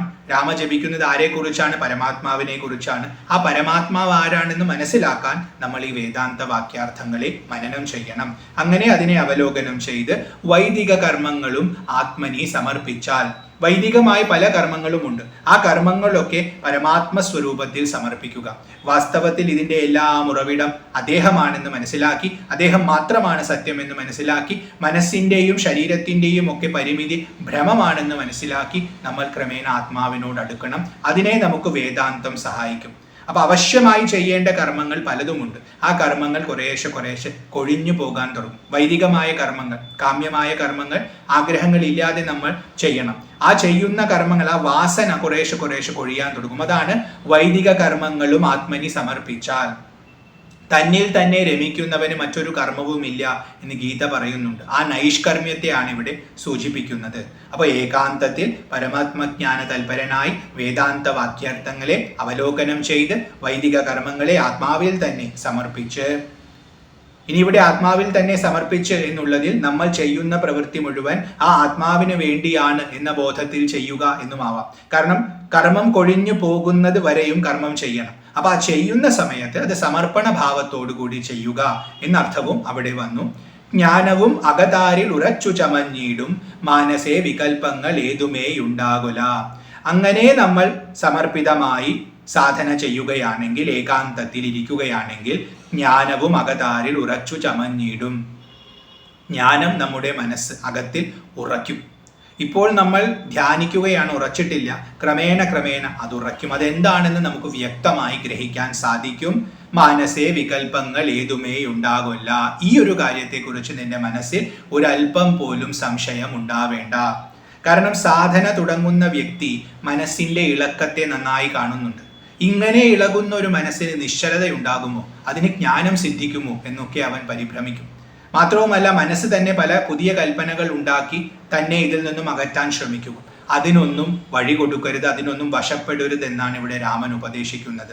നീ എൻ്റെ വാക്കിനെ വേദവാക്കായി ഗ്രഹിക്കുക, സത്യവാക്കായി ഗ്രഹിക്കുക. ഗുരുവായ ഞാൻ പറയുന്നു, ആത്മബോധം നിനക്ക് സിദ്ധിക്കും. നീ അതിന് ഈ പറഞ്ഞ കാര്യങ്ങൾ ചെയ്താൽ മതി. അത് സത്യമാണെന്ന് ഗ്രഹിച്ച് എൻ്റെ വാക്കിലുള്ള വിശ്വാസത്തോടുകൂടി നീ അതിനെ അനുഷ്ഠിക്കുക. അതിൽ നിനക്ക് സംശയം ഉണ്ടാവരുത്. കാരണം സംശയമുണ്ടെങ്കിൽ സാധന ഒരിക്കലും പൂർണ്ണമാവുകയില്ല. കുറച്ച് സാധന ചെയ്യും, പിന്നീട് മറ്റെന്തെങ്കിലും ചെയ്യും, വീണ്ടും കുറച്ച് സാധന ചെയ്യും, വീണ്ടും മറ്റെന്തെങ്കിലും ചെയ്യും. അങ്ങനെ പ്രവർത്തിക്കുമ്പോൾ ഒരിക്കലും പൂർണ്ണമായ ബോധം കിട്ടുകയില്ല. അപ്പൊ സാധന ഏകാഗ്രമായി ഏകാന്തതയിൽ ചെയ്യണമെങ്കിൽ ഗുരുവിന്റെ വാക്കിൽ വിശ്വാസം കൂടിയേ തീരൂ. അപ്പൊ അതുകൊണ്ട് വികല്പമൊന്നും മനസ്സിൽ ഉണ്ടാവണ്ട. തുടർന്ന് അദ്ദേഹം പറയുന്നു, എന്തെന്നുണ്ടോ കേൾ അതുമെങ്കിൽ ആത്മാവല്ലല്ലോ ദേഹപ്രാണ ബുദ്ധി അഹങ്കാരം. അപ്പോൾ ഇത്രയും കാര്യം എക്സ്പ്ലെയിൻ ചെയ്തു. ആ പരമാത്മ സ്വരൂപത്തിലുള്ളവനാണ് ഞാൻ എന്ന് പറഞ്ഞു. ആ ആത്മാവ് എന്താണ് എന്നറിയാനുള്ള ഒരു വിചാരം നിന്റെ മനസ്സിൽ ഇപ്പോൾ ഉണ്ടാകുന്നുണ്ടാവും. അപ്പൊ മനസ്സിന്റെ ആ വിചാരത്തെ ഒന്ന് ശാന്തമാക്കാനായി ഞാൻ ഒന്നുകൂടി വിസ്തരിച്ച് പറയാം. ആത്മാവ് എന്ന് പറയുന്നത് ദേഹപ്രാണ ബുദ്ധി അഹങ്കാരം അല്ല. അത് ദേഹമല്ല, അത് പ്രാണനല്ല, അത് ബുദ്ധിയല്ല, അത് അഹങ്കാരമല്ല. നീ അറിയുന്നത് ഇതൊക്കെയാണ്, ഇതൊന്നും ആത്മാവല്ല. അപ്പൊ ആത്മാവിലേക്ക് നമ്മളെ കൊണ്ടെത്തിക്കാൻ ശ്രമിക്കുകയാണ് രാമചന്ദ്ര മഹാപ്രഭു. മാനസാദികളൊന്നും ഇവറ്റിൽ നിന്നുമേലെ മാനമില്ലാതെ പരമാത്മാവ് താനേ വേറെ. ഇപ്പൊ നേരത്തെ ദേഹം, പ്രാണൻ, ബുദ്ധി, അഹങ്കാരം പറഞ്ഞു. അതുകൂടാതെ മനസ്സ്, ആദി മനസ്സ് തുടങ്ങിയിട്ടുള്ള ഇപ്പൊ ബാഹ്യമായിട്ടുള്ള കരണങ്ങളും അകത്തുള്ള അന്തഃകരണങ്ങളും ഇതൊന്നും ആത്മാവല്ല. അപ്പോൾ ഇതിന് മാനസാദികളൊന്നും ഇവറ്റിൽ നിന്നു മേലെ, ഇതൊന്നുമല്ല ആത്മാവ്. ഇതിനെല്ലാം അതീതമായി നിൽക്കുന്നതാണ് ആത്മാവ്. അതുകൊണ്ടാണ് ഇതിന് മേലെ എന്ന് പറയുന്നത്. മാനമില്ലാതെ പരമാത്മാവ് താനേ വേറെ. മാനമില്ലാതെ അതിനെ ആർക്കും അളക്കാൻ പറ്റില്ല, അതിനെ ആർക്കും ഉൾക്കൊള്ളാൻ പറ്റില്ല. മനസ്സുകൊണ്ട് ചിന്തിക്കാൻ പറ്റുന്ന വസ്തുവല്ല അത്. ഇപ്പൊ നമ്മൾ പലപ്പോഴും ചെയ്തു പോകുന്ന ഒരു അബദ്ധം, മനസ്സുകൊണ്ട് ആത്മാവിനെ ചിന്തിച്ച് ആത്മാവിനെ ഗ്രഹിച്ചു എന്ന് ധരിക്കും. വാസ്തവത്തിൽ അത് മാനസികമായ കൽപ്പന മാത്രമാണ്, അനുഭവമല്ല. അതുകൊണ്ട് മനസ്സുകൊണ്ട് ചിന്തിക്കാൻ പറ്റാത്ത വസ്തുവാണെന്ന് ഉറയ്ക്കണം. അതുകൊണ്ടാണ് ഇവിടെ പറയുന്നത്, മാനസാദികളൊന്നും ഇവറ്റിൽ നിന്ന് മേരെ മാനമില്ലാതെ, അളക്കാൻ പറ്റാത്ത പരമാത്മാവ് താനേ വേറെ. ഒരു പരമാത്മാവുണ്ട്, ഈ ആത്മാവെന്ന് പറയുന്ന ആ വസ്തു ഉണ്ട്, അത് വേറെയാണ്, ഇതൊന്നുമല്ല, ഇതിൻ്റെ ഒന്നും സ്വാധീനം അവിടെയില്ല. നിൽപ്പിതു ചിദാത്മാവ് ശുദ്ധം അവ്യക്തം ബുദ്ധം. അതവിടെ നിൽക്കുന്നുണ്ട്. എന്തായിട്ടാണ്? ചിദാത്മാവായിട്ടാണ്. ചിത്ത് എന്നാൽ ജ്ഞാനം, അറിവ്, ബോധം. ആ ബോധസ്വരൂപമായിട്ടാണ് അതിനെ നമ്മൾ അറിയുന്നത്. ഇതിനെല്ലാം അതീതമായ ബോധസ്വരൂപമാണ്, ശുദ്ധമാണ്, അവ്യക്തമാണ്. അവ്യക്തം എന്ന വാക്കിൽ നിന്ന് തന്നെ ഇന്ദ്രിയങ്ങൾക്ക് വ്യക്തമല്ലാത്തത് എന്ന് ഗ്രഹിക്കണം. അപ്പൊ ഇന്ദ്രിയങ്ങളെ കൊണ്ട് അനുഭവിക്കാൻ പറ്റില്ല. ഇന്ദ്രിയങ്ങളെ കൊണ്ട് അനുഭവിക്കാൻ പറ്റാത്ത ഒന്നിനെയും മനസ്സുകൊണ്ട് കൽപ്പിക്കാൻ പറ്റില്ല. അപ്പൊ മനസ്സിന് വിഷയമല്ല, ബുദ്ധിക്കും അത് പ്രാപ്യമല്ല. കാരണം ബുദ്ധി മനസ്സിലൂടെയാണ് ഈ ബാഹ്യത്വത്തെ ഗ്രഹിക്കുന്നത്. അതുകൊണ്ട് ഇന്ദ്രിയങ്ങൾക്കോ മനസ്സിനോ ബുദ്ധിക്കോ ഗ്രഹിക്കാൻ പറ്റാത്ത അവ്യക്തമായ വസ്തുവാണ്. അത് ശുദ്ധമാണ്. ശുദ്ധം എന്ന് പറഞ്ഞാൽ കലർപ്പില്ലാത്ത വസ്തുവാണ്. ഒരു വസ്തു അതിൽ നിന്ന് അന്യമായ ഒരു വസ്തുവിനോട് ചേർന്ന് നിന്നാൽ അവിടെ രണ്ടുണ്ട്. ഇത് അദ്വൈതമായ പൊരുളാണ്. ഇവിടെ രണ്ടില്ല, ഒന്ന് മാത്രമേ ഉള്ളൂ. ഒന്ന് മാത്രമേ ഉള്ളൂവെങ്കിൽ അതിൽ കലർപ്പില്ല, അതുകൊണ്ട് ശുദ്ധമാണ്. അപ്പോൾ ചിദാത്മാവാണ്, ശുദ്ധമാണ്, അവ്യക്തമാണ്, ബുദ്ധമാണ്, അറിയപ്പെടുന്നതാണ്. നമ്മൾ അറിയുന്നത് അതിനെയാണ്. വാസ്തവത്തിൽ എല്ലാം അറിയുന്നതും അത് തന്നെയാണ്, അതുകൊണ്ട് ബുദ്ധമാണ്. അപ്പൊ നമ്മൾ ഇതിനെയെല്ലാം ഉപേക്ഷിച്ച് ആ തലത്തിൽ എത്തിയാൽ അറിയപ്പെടാവുന്നതാണ്. തൽപദാത്മാ ജ്ഞാനിഹ ത്വൽപദാർത്ഥവുമായി. ആ പറഞ്ഞ പരമാത്മാവാണ് ഞാൻ. അത് നിന്റെ മുമ്പിൽ നീ എന്ന ഭാവത്തിൽ നിൽക്കുന്നു. നിന്നിൽ നിന്ന് അന്യമായ ഒരു രൂപമെടുത്തു രാമൻ എന്ന ഭാവത്തിൽ ഞാൻ നിൽക്കുന്നു. അപ്പൊ എന്നെ നീ നിന്നിൽ നിന്ന് അന്യമായിട്ട്, അതാണ് ത്വൽപദാർത്ഥവുമായി എന്ന് പറഞ്ഞത്. അപ്പൊ നീ എന്ന ഭാവത്തിൽ നീ എന്നെ കാണുന്നു. ആ കാണുന്ന ഞാൻ വാസ്തവത്തിൽ നിന്റെ തന്നെ സ്വരൂപമാണ്. ഭക്തർക്കുള്ള ഏറ്റവും പ്രധാനപ്പെട്ട ഉപദേശമാണിത്. ഭക്തര് ഭഗവാനെ ഭജിക്കുന്ന സമയത്ത് അന്യവസ്തുവായിട്ടാണ് കാണുന്നത്. കാരണം ഉപാസന ആരംഭിക്കുമ്പോൾ ഭഗവാൻ വേറെയാണ്.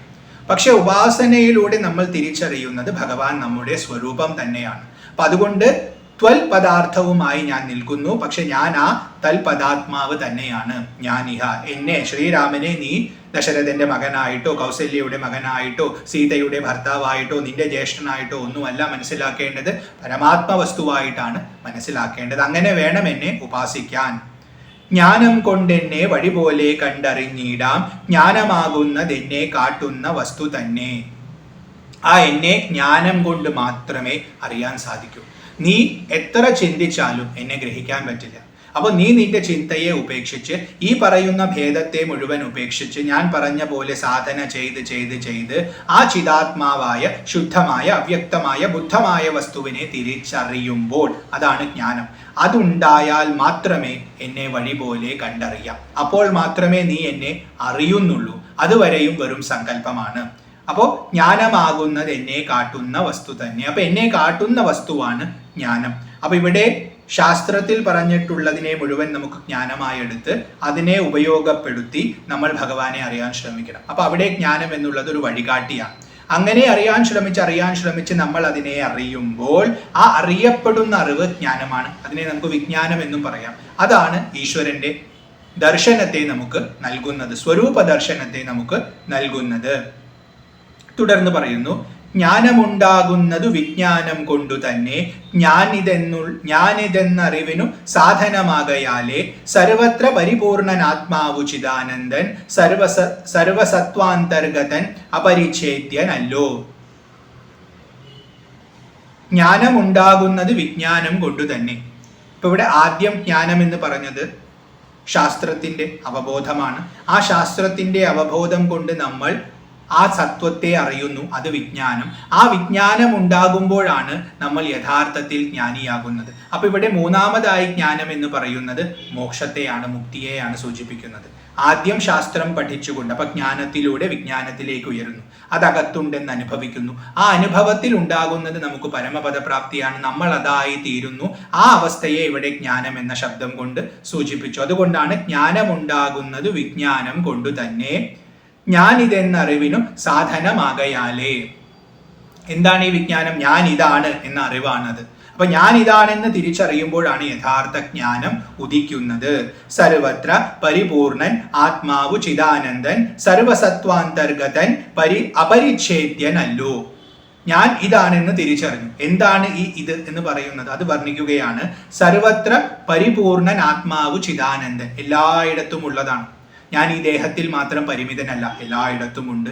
ചിദാനന്ദനാണ്, ചിത്ത് സ്വരൂപ, അതായത് ബോധമുള്ള ആനന്ദമാണ്, ആനന്ദത്തിന്റെ അവബോധമാണ്. അങ്ങനെയുള്ളവനാണ്, പരിപൂർണനാണ്. എനിക്ക് കുറവുകളില്ല, എനിക്ക് എന്നിൽ നിന്ന് അന്യമായൊന്നില്ല, നേടണമെന്നില്ല, നഷ്ടപ്പെടണമെന്നില്ല. ഞാൻ നിത്യവസ്തുവാണ്, പരിപൂർണനാണ്, ആത്മാവാണ് ഞാൻ. സർവസത്വാന്തർഗതൻ, എല്ലാത്തിൻ്റെയും ഉള്ളിൽ ആത്മഭാവേന അന്തര്യാമിയായി ശോഭിക്കുന്നത് ഞാനാണ്. അപരിച്ഛേദ്യനാണ്, ഭേദമില്ലാത്തവനാണ്.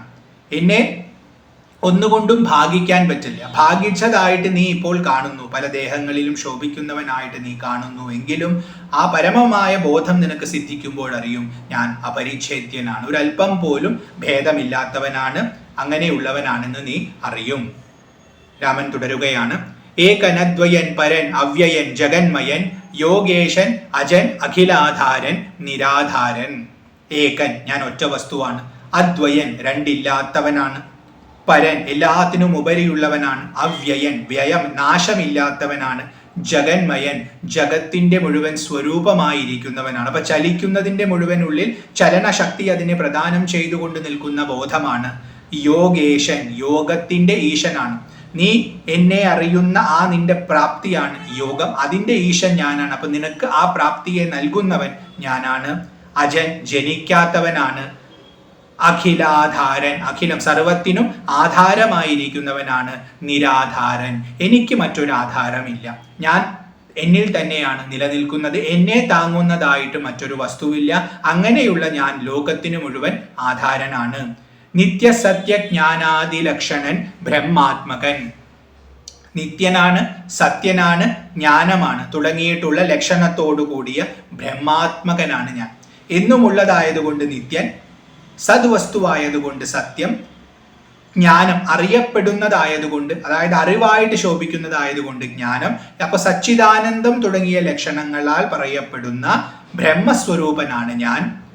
ബുദ്ധ്യുപാധികളിൽ വേറിട്ടവൻ മായാമയൻ.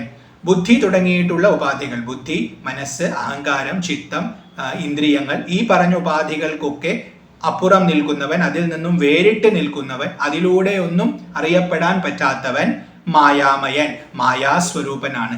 ഈ കാണുന്ന മായ മുഴുവൻ നിൽക്കുന്നത് എന്നിലാണ്. അപ്പോൾ ഈ ഒരു രൂപമെടുത്ത് ഞാൻ ഇതാ നിന്റെ മുമ്പിൽ നിൽക്കുന്നു ലക്ഷ്മണ.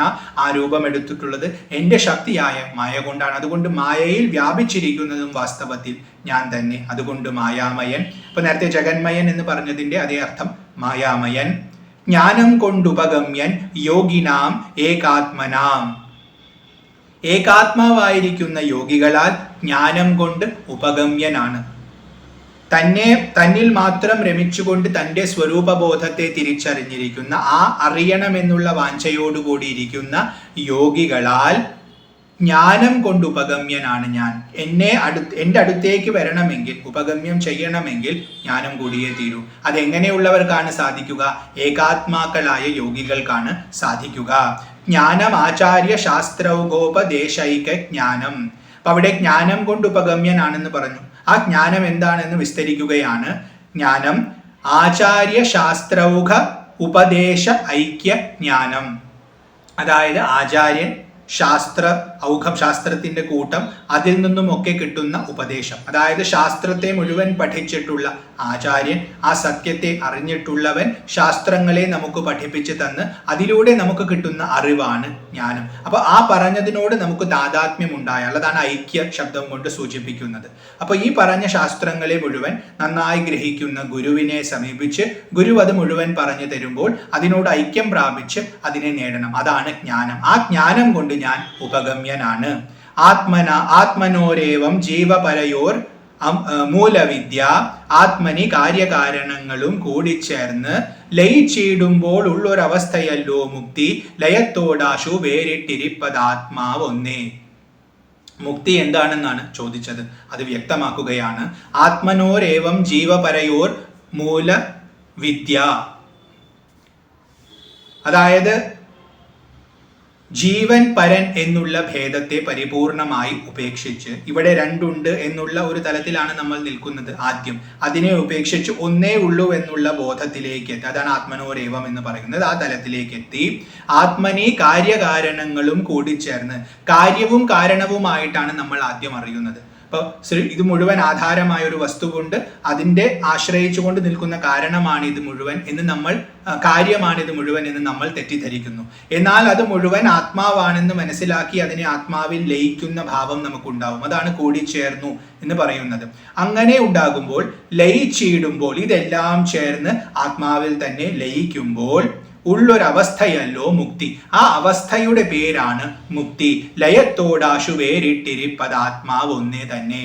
അപ്പോ ഈ ലയം സംഭവിക്കുമ്പോഴും മാറാതെ നിൽക്കുന്ന ഒരേ ഒരു വസ്തു ആത്മാവാണ്. അപ്പൊ പലതും ആത്മാവിൽ ലയിച്ചു എന്ന് പറയുമ്പോൾ അതൊരു തോന്നലാണ്. വാസ്തവത്തിൽ ലയം തന്നെ ഇല്ല, ആത്മാവ് ഒന്ന് മാത്രമേ ഉള്ളൂ.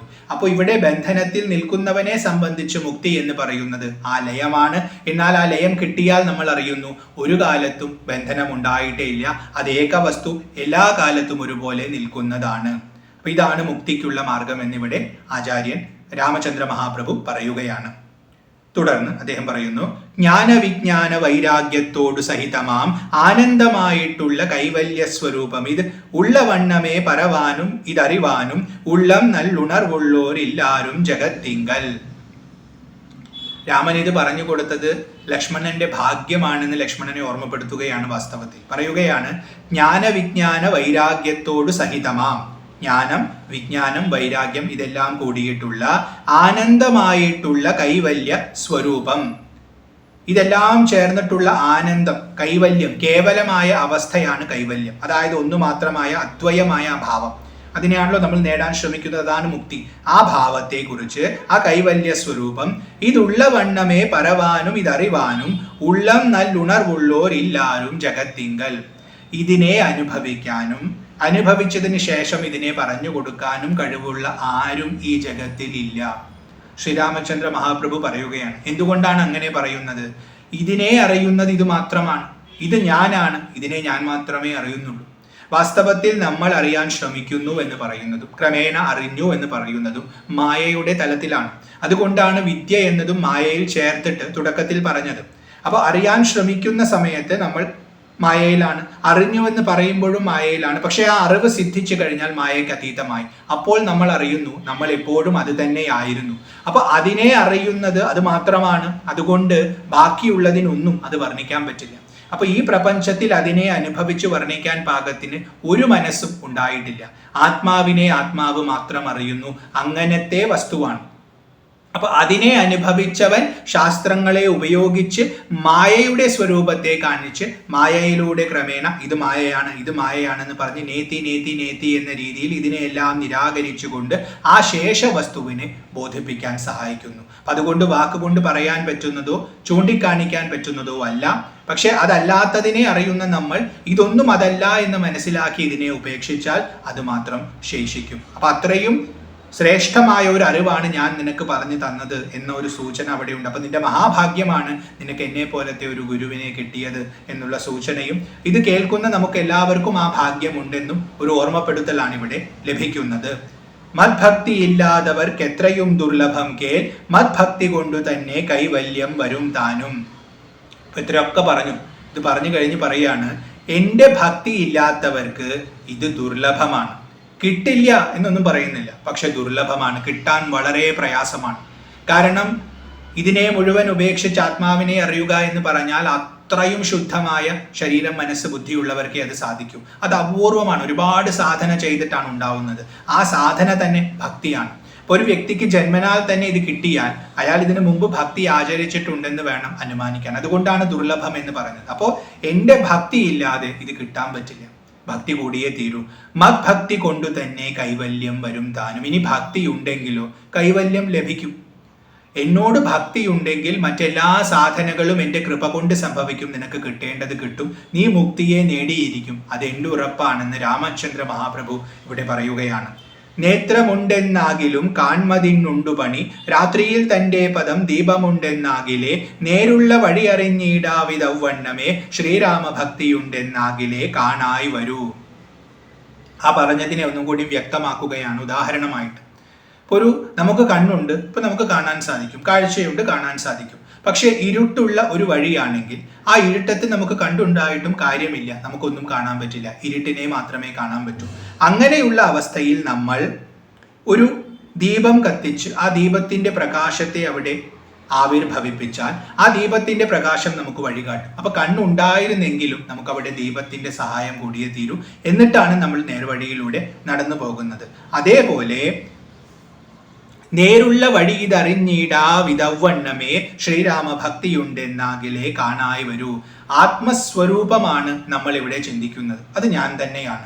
അപ്പൊ അത് ഞാൻ തന്നെയാണെങ്കിൽ നേരത്തെ പറഞ്ഞ പോലെ എനിക്ക് നേത്രമുണ്ട്, കാഴ്ചയുണ്ട്, അപ്പൊ എനിക്ക് അതിനെ അറിഞ്ഞുകൂടെ എന്ന് ചോദിക്കും. എന്നാൽ നമ്മൾ ഇരിക്കുന്നത് ഇരുട്ടിലാണ്, മായയാകുന്ന ഇരുട്ടാണ്. ഇത് ആവരണ ശക്തി ഉണ്ടെന്ന് തുടക്കത്തിൽ പറഞ്ഞു. ഇത് സത്യത്തെ മറച്ചിരിക്കുന്നു. സത്യത്തെ മറച്ചിരിക്കുന്ന അവസ്ഥയിൽ ഇരിക്കുന്ന നമുക്ക് ആ മറ നീക്കാനായിട്ടൊരു സഹായം ആവശ്യമാണ്. ആ സഹായമാണ് രാമഭക്തി. അപ്പൊ നമ്മൾ ഇരുട്ടത്ത് നടക്കുമ്പോൾ ഒരു ദീപം തെളിയിച്ച് വഴിയിനെ കാണാൻ ശ്രമിക്കുന്ന പോലെ രാമന്റെ ഭക്തിയാകുന്ന ദീപത്തെ തെളിയിച്ച് അകത്തുള്ള ആത്മാവിനെ കാണാൻ ശ്രമിക്കണം. അങ്ങനെ ശ്രമിച്ചാൽ ശ്രീരാമ ഭക്തിയുണ്ടെന്നാകിലേ കാണായി വരൂ. അതുണ്ടെങ്കിൽ നമുക്ക് കാണാൻ സാധിക്കും. അതുണ്ടെങ്കിൽ മാത്രമേ നമുക്കത് കാണാൻ പറ്റൂ. ആത്മസാക്ഷാത്കാരത്തിന് നമ്മൾ ചെയ്യേണ്ടത് രാമഭക്തിയെ ആർജിക്കുക എന്നുള്ളതാണ്. ആരാണ് രാമൻ? സർവാത്മസ്വരൂപനാണ്. തുടർന്ന് പറയുന്നു, ഭക്തനു നന്നായി പ്രകാശിക്കും ആത്മാവ് നൂനം ഭക്തിക്കു കാരണവും എന്തെന്നു കേട്ടാലും നീ. ഭക്തന് കൈവല്യം കിട്ടുമെന്ന് പറഞ്ഞു. അതിന് കാരണം പറയാണ്, ഭക്തന് നന്നായിട്ട് ആത്മാവ് പ്രകാശിക്കും. ഭക്തി ഉണ്ടെങ്കിൽ അവൻ ആത്മസാക്ഷാത്കാരം കിട്ടിയിരിക്കും. അത് ഉറപ്പാണ്. കാരണം അത് എന്നിലൂടെ അവൻ ലഭിക്കും. അത് എൻ്റെ കൃപയാണ്. ഭക്തിക്കു കാരണവും എന്തെന്ന് കേട്ടാലും നീ. ഇപ്പൊ ഇത്രയും നേരം മുക്തിയെ കുറിച്ച് പറഞ്ഞു. മുക്തി നേടാൻ ഭക്തി കൂടിയേ തീരുവെന്ന് പറഞ്ഞു. ഇനി ഭക്തി എങ്ങനെ നേടണമെന്ന് പറയുകയാണ്. അതാണ് ഭക്തിക്കു കാരണം എന്തെന്ന് കേട്ടാലും നീ. ഭക്തിയെ കുറിച്ച് വർണ്ണിക്കുകയാണ്. മദ്ഭക്തന്മാരോടുള്ള നിത്യസംഗമം അതും മദ്ഭക്തന്മാരെ കനിവോട് സേവിക്കുന്നതും. ഭക്തി ആർജിക്കാൻ വേണ്ടി ഒരു സാധകൻ എന്തൊക്കെ ചെയ്യണമെന്ന് കുറച്ച് ലിസ്റ്റായിട്ട് പറയുകയാണ്. ആദ്യം പറയുന്നു, മദ്ഭക്തന്മാരോടുള്ള നിത്യസംഗമം അതും മദ്ഭക്തന്മാരെ കനിവോട് സേവിക്കുന്നതും. എന്നോട് ഭക്തിയുള്ള ആൾക്കാരുടെ കൂടെ ഇരിക്കണം. പ്രാകൃതന്മാരോട് ചേരാൻ പാടില്ല എന്ന് കുറച്ച് മുമ്പേ പറഞ്ഞു. അപ്പോൾ നമ്മൾ ഒറ്റയ്ക്കിരിക്കണം. അങ്ങനെ ഒറ്റയ്ക്കിരുന്ന് സാധന ചെയ്യുന്ന നമ്മൾ ചില ആൾക്കാരോട് ഇടപഴകാതെ നമുക്ക് ഇരിക്കാൻ പറ്റില്ല. കാരണം സമൂഹത്തിലാണ് നമ്മൾ ഇരിക്കുന്നത്. അപ്പോൾ നമ്മൾ ആരോട് സംഘം ചെയ്യണമെന്ന് ചോദിച്ചാൽ ഭക്തരോട് സംഘം ചെയ്യണം. ശ്രീരാമന്റെ സ്വരൂപത്തെ മനസ്സിലാക്കി ആ ശ്രീരാമനെ ഉപാസിക്കുന്ന ഭക്തരോട് നമുക്ക് കൂടിച്ചേരാനുള്ള അവസരം ഉണ്ടാക്കിക്കൊണ്ടിരിക്കണം. അവരുടെ സത്സംഗം നമുക്ക് ലഭിക്കുമ്പോൾ അവരുടെ വിചാരത്തിന്റെ സ്വാധീനം നമുക്കുണ്ടാവും. മദ്ഭക്തന്മാരെ കനിവോട് സേവിക്കണം. അവർക്ക് വേണ്ടത് ചെയ്തു കൊടുക്കണം. കാരണം ഭഗവത് ഭക്തിയെ അനുഭവിച്ചിരിക്കുന്നവർ ഭഗവാനോട് താതാത്മ്യം പ്രാപിച്ചിരിക്കുന്നവരാ. അവർക്ക് ഭഗവാൻ എന്ന് പറഞ്ഞാൽ അവരുടെ ജീവിതത്തിൽ മുഴുവൻ നിറഞ്ഞിരിക്കുന്ന പൊരുളാണ്. അങ്ങനെയുള്ള ആൾക്കാരുടെ അടുത്ത് നമ്മൾ ഇരിക്കുമ്പോൾ നമുക്ക് യോഗ്യത ഇല്ലെങ്കിൽ പോലും അവരുടെ ആ ഒരു വൈഭവം കൊണ്ട് നമുക്ക് ഭഗവത് അനുഭൂതി കിട്ടാൻ തുടങ്ങും. ഭഗവാൻ ഉണ്ടെന്നുള്ള ഒരു അറിവ് നമുക്ക് മനസ്സിലാക്കാൻ തുടങ്ങും. കാരണം അവരിൽ ഭഗവത് ഭക്തി അത്രയും നിറഞ്ഞിരിക്കുന്നുണ്ടാവും. അപ്പൊ അങ്ങനെയുള്ള ആൾക്കാരുടെ അടുത്തിരുന്ന് അവരെ സേവിക്കുക, അവർ പറയുന്നത് അനുസരിക്കുക, അവർക്ക് ചെയ്തു കൊടുക്കാൻ സാധിക്കുന്ന സഹായങ്ങൾ ചെയ്യുക. അങ്ങനെ പരസ്പരം ഭക്തന്മാര് സഹവസിക്കുകയാണെങ്കിൽ അതുകൊണ്ട് അവർക്ക് എല്ലാവർക്കും ഗുണമുണ്ടാവും. തുടക്കക്കാരൻ അത്തരം ഭക്തന്മാരോട് കൂടി ചേർന്ന് അവരെ സേവിച്ചുകൊണ്ട് കഴിയണം. അതാണ് ആദ്യം പറയുന്നത്. ഏകാദശ്യാദി വ്രതാനുഷ്ഠാനങ്ങളും പുനരാകുലമെന്നിയെ സാധിച്ചു കൊള്ളുകയും അതാ. അങ്ങനെ ഭക്ത സംസർഗവും ഭക്തന്മാരെ സേവിക്കുകയും ചെയ്യണം. അതുമാത്രമല്ല, ഏകാദശി തുടങ്ങിയിട്ടുള്ള വ്രതങ്ങളെ അനുഷ്ഠിക്കണം. കാരണം സാധന ചെയ്യാൻ തുടങ്ങുന്ന സമയത്ത് നമ്മുടെ മനസ്സിനൊന്നും ഒരല്പം പോലും ചിട്ട വന്നിട്ടുണ്ടാവില്ല. വളരെ പ്രാകൃതമായ ദശയിലായിരിക്കും. ഭഗവത് കൃപ കൊണ്ട് ഭക്തി വന്നു. അപ്പൊ നമ്മൾ ഭക്തന്മാരോട് ചേർന്നു അവരോട് സംസർഗം നടത്തി അവരെ സേവിച്ചുകൊണ്ടിരിക്കുകയാണ്. ഒപ്പം നമുക്കടക്കം വരുത്താനായിട്ട് നമ്മൾ വ്രതങ്ങൾ അനുഷ്ഠിക്കണം. ഏകാദശി തുടങ്ങിയിട്ടുള്ള വ്രതങ്ങൾ ചിട്ടയോടുകൂടി അനുഷ്ഠിച്ചാൽ നമ്മുടെ ശരീരത്തിനും മനസ്സിനും ബുദ്ധിക്കുമൊക്കെ ചിട്ടയുണ്ടാവും, ദൃഢതയുണ്ടാവും, ക്രമേണ ശുദ്ധിയും ഉണ്ടാവും.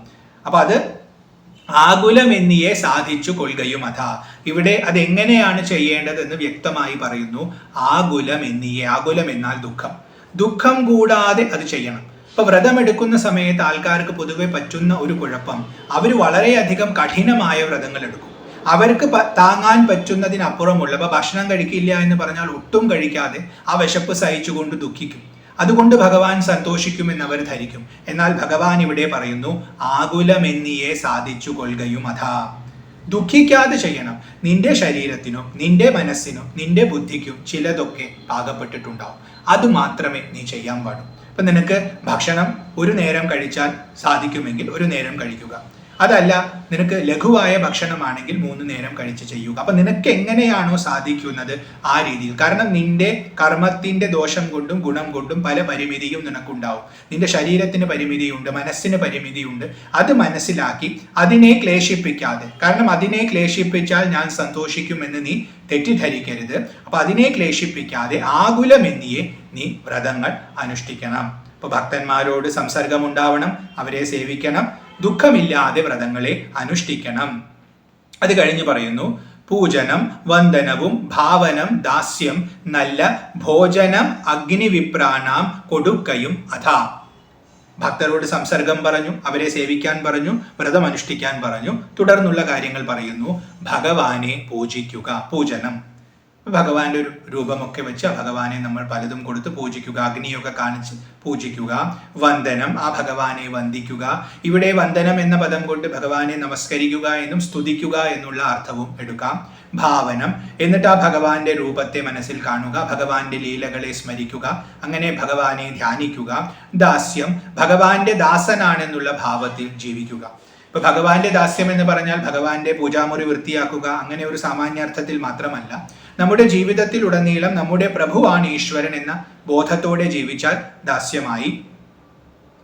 നല്ല ഭോജനം അഗ്നിവിപ്രാനാം കൊടുക്കയും അഥ, അഗ്നിയെ യജിക്കുന്ന വിപ്രന്മാർ, അതായത് യാഗം നടത്തുന്ന ബ്രാഹ്മണർക്ക്, ഭഗവാനെ അർച്ചിക്കുന്നവർക്ക് മുഴുവൻ നല്ല ഭോജനത്തെയും കൊടുക്കുക, തന്നാൽ ആവുന്ന വിധം അവരെയൊക്കെ സഹായിക്കുക.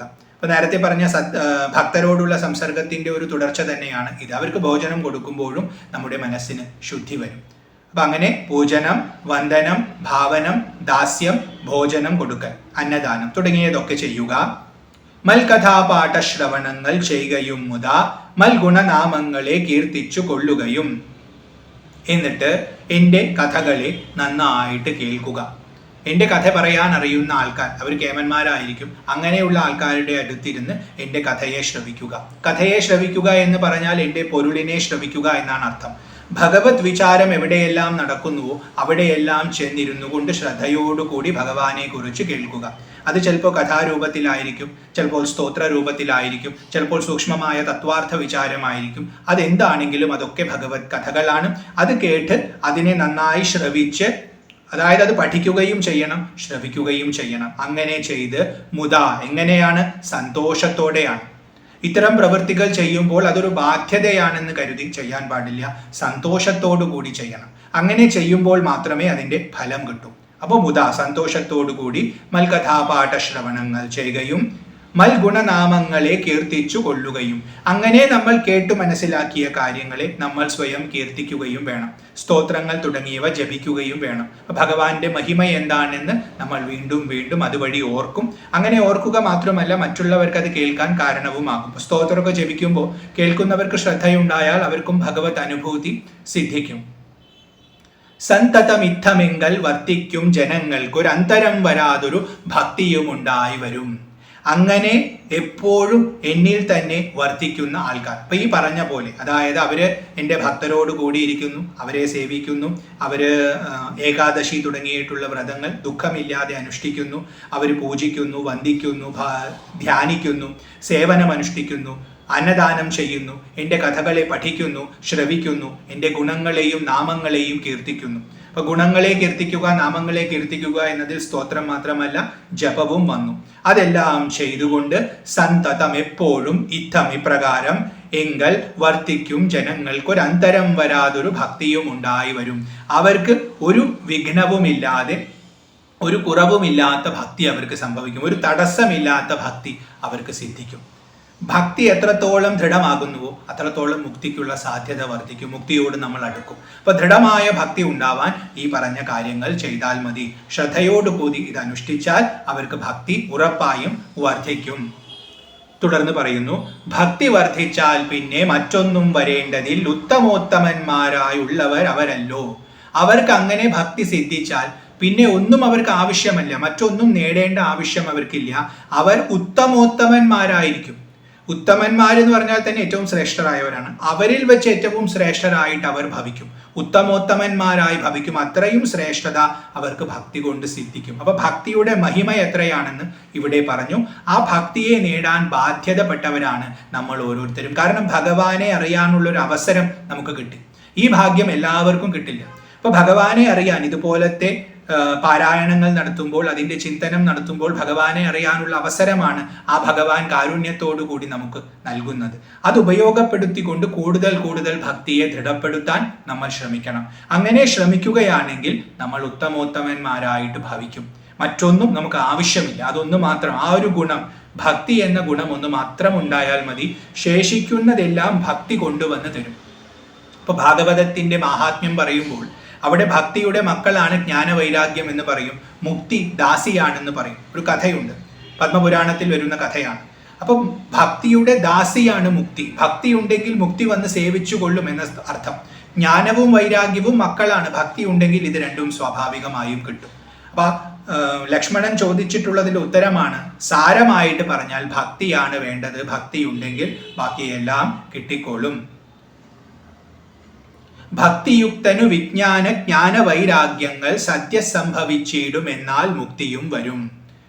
പറഞ്ഞത് ഒന്നുകൂടി വ്യക്തമാക്കുന്നു. ഭക്തിയുണ്ടെങ്കിൽ അവന് വിജ്ഞാനം, ജ്ഞാനം, വൈരാഗ്യങ്ങൾ സദ്യ സ്വാഭാവികമായി പെട്ടെന്ന് തന്നെ സംഭവിച്ചിടും, എന്നാൽ മുക്തിയും വരും. അപ്പൊ ഈ പറഞ്ഞിട്ടുള്ള വിജ്ഞാനം, ജ്ഞാനം, വൈരാഗ്യം ഒക്കെ അവന് കിട്ടും. അത് കിട്ടിയാൽ സ്വാഭാവികമായും അവന് മുക്തിയും വരും. ലക്ഷ്മണൻ ചോദിച്ചത് ഇതാണ്. അതിന് വ്യക്തമായ വളരെ ദീർഘമായ മറുപടി രാമചന്ദ്ര മഹാപ്രഭു കൊടുത്തു.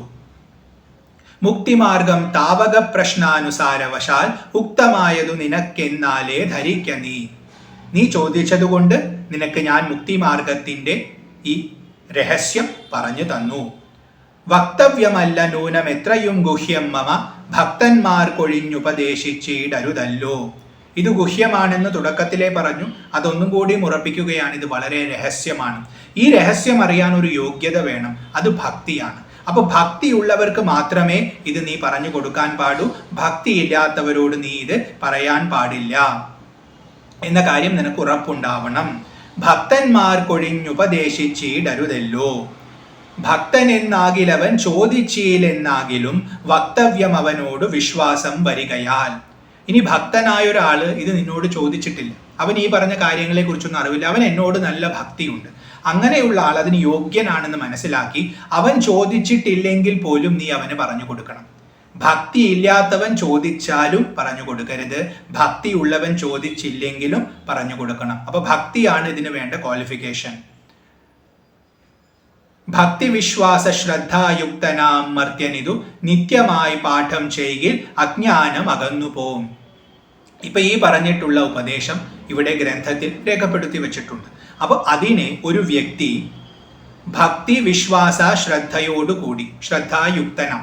അപ്പൊ ഭക്തി, വിശ്വാസം, ശ്രദ്ധ, ഇത് മൂന്നും കൂടി ഒരു വ്യക്തി മർത്യൻ, മരണം ഗ്രസ്തനായിട്ടുള്ള, ജനന മരണ ചക്രത്തിൽപ്പെട്ടിട്ടുള്ള ഒരു സാധാരണക്കാരൻ നിത്യമായി പാഠം ചെയ്യിൽ, ഇതിനെ നിത്യം പഠിക്കുകയാണെങ്കിൽ അജ്ഞാനം അകന്നു പോകും. അവന്റെ അജ്ഞാനം മുഴുവൻ സ്വാഭാവികമായും അകന്നു പോകും. അപ്പോ ഇത് ഉപദേശിക്കേണ്ടത് ആർക്കാണെന്ന് പറഞ്ഞു, ഇത് ശ്രവിക്കേണ്ടത് ആരാണെന്ന് പറഞ്ഞു, ഇത് പഠിച്ചാലുള്ള ഗുണവും പറഞ്ഞു. അപ്പൊ ഈ പറഞ്ഞ ഭാഗം വായിച്ചാൽ തന്നെ അജ്ഞാനം സ്വാഭാവികമായും നശിക്കും. അപ്പൊ ഇവിടെ ഭക്തി, വിശ്വാസം, ശ്രദ്ധ എന്ന് പറഞ്ഞു, ഇത് മൂന്നും ഉണ്ടാവണം എന്ന് പറഞ്ഞു. ഭഗവാനോടുള്ള സ്നേഹമാണ് ഭക്തി. ആ ഭഗവാൻ ഉണ്ടെന്നുള്ള വിശ്വാസം നമുക്കുണ്ടാവണം. സ്നേഹമുണ്ടായാൽ പോരാ, ആ ഭഗവാൻ ഉണ്ടെന്ന വിശ്വാസം ഉണ്ടാവണം. ആ ഭഗവാനിൽ നമ്മുടെ മനസ്സ് ഏകാഗ്രമാകണം, അത് ശ്രദ്ധ. അപ്പോൾ ഭക്തി, വിശ്വാസം, ശ്രദ്ധ എന്ന് പറഞ്ഞാൽ ഭഗവാനോട് സ്നേഹം ജനിക്കുക, ആ സ്നേഹത്തെ സ്വീകരിക്കുന്ന പൊരുളുണ്ടെന്ന് അറിയുക, അതാണ് വിശ്വാസം.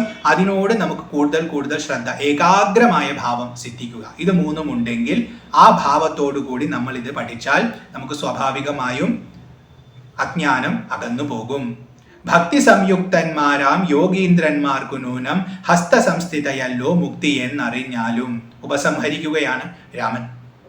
ഭക്തി സംയുക്തന്മാരാം യോഗീന്ദ്രന്മാർക്ക്, യോഗികൾക്ക് ഭക്തി ഉണ്ടെങ്കിൽ, യോഗികൾക്ക് സ്വാഭാവികമായും ഭക്തി ഉണ്ടാവും, കാരണം ഭക്തിയിലൂടെ മാത്രമേ യോഗിയാവാൻ പറ്റൂ.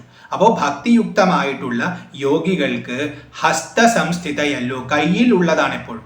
കരതലാമലകം എന്ന് പറയും. അമലകം എന്നാൽ നമ്മുടെ നെല്ലിക്ക, കയ്യിൻ്റെ ഉള്ളിൽ, ഉള്ളം കയ്യിലെ നെല്ലിക്ക എന്നോണം അവർക്ക് മുക്തി ലഭിക്കും. മുക്തി എന്നറിഞ്ഞാലും അവരുടെ കയ്യിൽ മുക്തി അതുപോലെ നിൽക്കും. ഒരു നെല്ലിക്കയെ നമുക്ക് എത്ര ലാഘവത്തോടു കൂടി പിടിക്കാം, അതിൽ നമുക്ക് പൂർണ്ണ അധികാരം, പൂർണ്ണ നിയന്ത്രണം ഉണ്ടാവും. അതുപോലെ മുക്തി അവർക്ക് ലഭിക്കും, സുലഭമായി മുക്തി അവർക്ക് ലഭിക്കും. അവർ യോഗികളാകണം, അതായത് എന്നെ ധ്യാനിച്ച് എന്നിൽ ലയിച്ചവരായിരിക്കണം. അതിനവർ ആശ്രയിക്കേണ്ടത് ഭക്തിയെയാണ്. അതുകൊണ്ടാണ് ഭക്തി സംയുക്തന്മാരാം യോഗീന്ദ്രന്മാർക്കു നൂനം ഹസ്തസംസ്ഥിതയല്ലോ മുക്തി എന്നറിഞ്ഞാലും. ഇങ്ങനെ പറഞ്ഞുകൊണ്ട് ഉപസംഹരിക്കുകയാണ് രാമൻ. ഇതാണ് ആരണ്യകാണ്ഡത്തിൽ വരുന്ന ലക്ഷ്മണോപദേശം. ലക്ഷ്മണന് പല ഉപദേശങ്ങളും രാമചന്ദ്രൻ കൊടുക്കുന്നുണ്ട്. എന്നാലും പ്രധാനപ്പെട്ട ഉപദേശം ഇതാണ്. കാരണം മുക്തിക്കുള്ള മാർഗമാണ് ഇത് വ്യക്തമാക്കുന്നത്. സാധാരണക്കാർക്ക് മുഴുവൻ ഉപയോഗപ്പെടുന്ന ഭാഗമാണ്. സാധാരണയായി പാരായണം ചെയ്യുന്ന ഒരു ആവേശത്തിൽ പലപ്പോഴും ഉപദേശങ്ങളുടെ അർത്ഥം ആഴത്തിൽ ചിന്തിക്കാൻ നമ്മൾ മെനക്കെടാറില്ല. അതുകൊണ്ടാണ് ഇടയ്ക്ക് ചില ഉപദേശങ്ങളൊക്കെ എടുത്തത് മാത്രമായിട്ട് വായിക്കാൻ ശ്രമിക്കണം. കാരണം അതിൽ ഒരുപാട് കാര്യങ്ങളെ തുഞ്ചത്താചാര്യൻ ഒളിപ്പിച്ചു വെച്ചിട്ടുണ്ട്. അധ്യാത്മരാമായണം അമൂല്യമായ ഒരു ഗ്രന്ഥമാണ്. ഭക്തർക്ക് പരമമായ പദം നൽകാൻ വേണ്ടി മാത്രം രചിക്കപ്പെട്ടിട്ടുള്ളതാണ്. അപ്പോൾ അതിലെ വളരെ പ്രസക്തമായ ഒരു ഉപദേശമായിരുന്നു ഈ ലക്ഷ്മണോപദേശം. മുക്തിക്കുള്ള മാർഗമാണ് ഇത് വ്യക്തമാക്കിയിട്ടുള്ളത്. ഭക്തിയുടെ മഹിമയെയും ഇത് വ്യക്തമാക്കുന്നു. അപ്പോൾ ഈ ഒരു ഭാഗത്തിൽ പറഞ്ഞിട്ടുള്ള കാര്യം നന്നായി മനനം ചെയ്ത് ഭഗവാന്റെ മഹിമയെ മനസ്സിലാക്കി ഭക്തിയെ വളർത്തി ഇതിൽ പറഞ്ഞിട്ടുള്ള ഉപദേശത്തെ ജീവിതത്തിൽ പകർത്താൻ പരമാവധി ശ്രമിക്കുക. സാധിക്കുമെങ്കിൽ നല്ല ഒരു ഗുരുവിനെ കണ്ടെത്തി ഗുരുവിനെ ആശ്രയിക്കുക, ഗുരുവിൻ്റെ ഉപദേശം സ്വീകരിക്കുക. സാധിക്കാത്ത പക്ഷം രാമചന്ദ്ര മഹാപ്രഭുവിനെ തന്നെ ഗുരുവായി കണ്ട് അദ്ദേഹത്തെ ആശ്രയിച്ചുകൊണ്ട് അദ്ദേഹത്തിൻ്റെ ഉപദേശമായി ഇതിനെ സ്വീകരിച്ച് ശ്രദ്ധയോടുകൂടി പാലിക്കുക. അങ്ങനെ ജീവിതത്തിൽ കൂടുതൽ കൂടുതൽ ഉയരാനും ഭക്തിയുടെ പാരമ്യമായ മുക്തിയെ നേടാനും നമുക്ക് സാധിക്കട്ടെ എന്ന് പ്രാർത്ഥിക്കുന്നു. അതിനായിട്ട് എല്ലാവരും ശ്രമിക്കുക. ഇത്രയും നേരം പറഞ്ഞ ഈ ഒരു വ്യാഖ്യാനം ആ ഭഗവാന്റെ തൃപ്പാദങ്ങളിൽ സമർപ്പിക്കുന്നു. ഓം നമഃ ശ്രീരാമചന്ദ്രായ. ഓം നമഃ ശ്രീരാമദൂതായ. കൃഷ്ണ ഗുരുവായൂരപ്പ നാരായണ. ഹരി ഓം.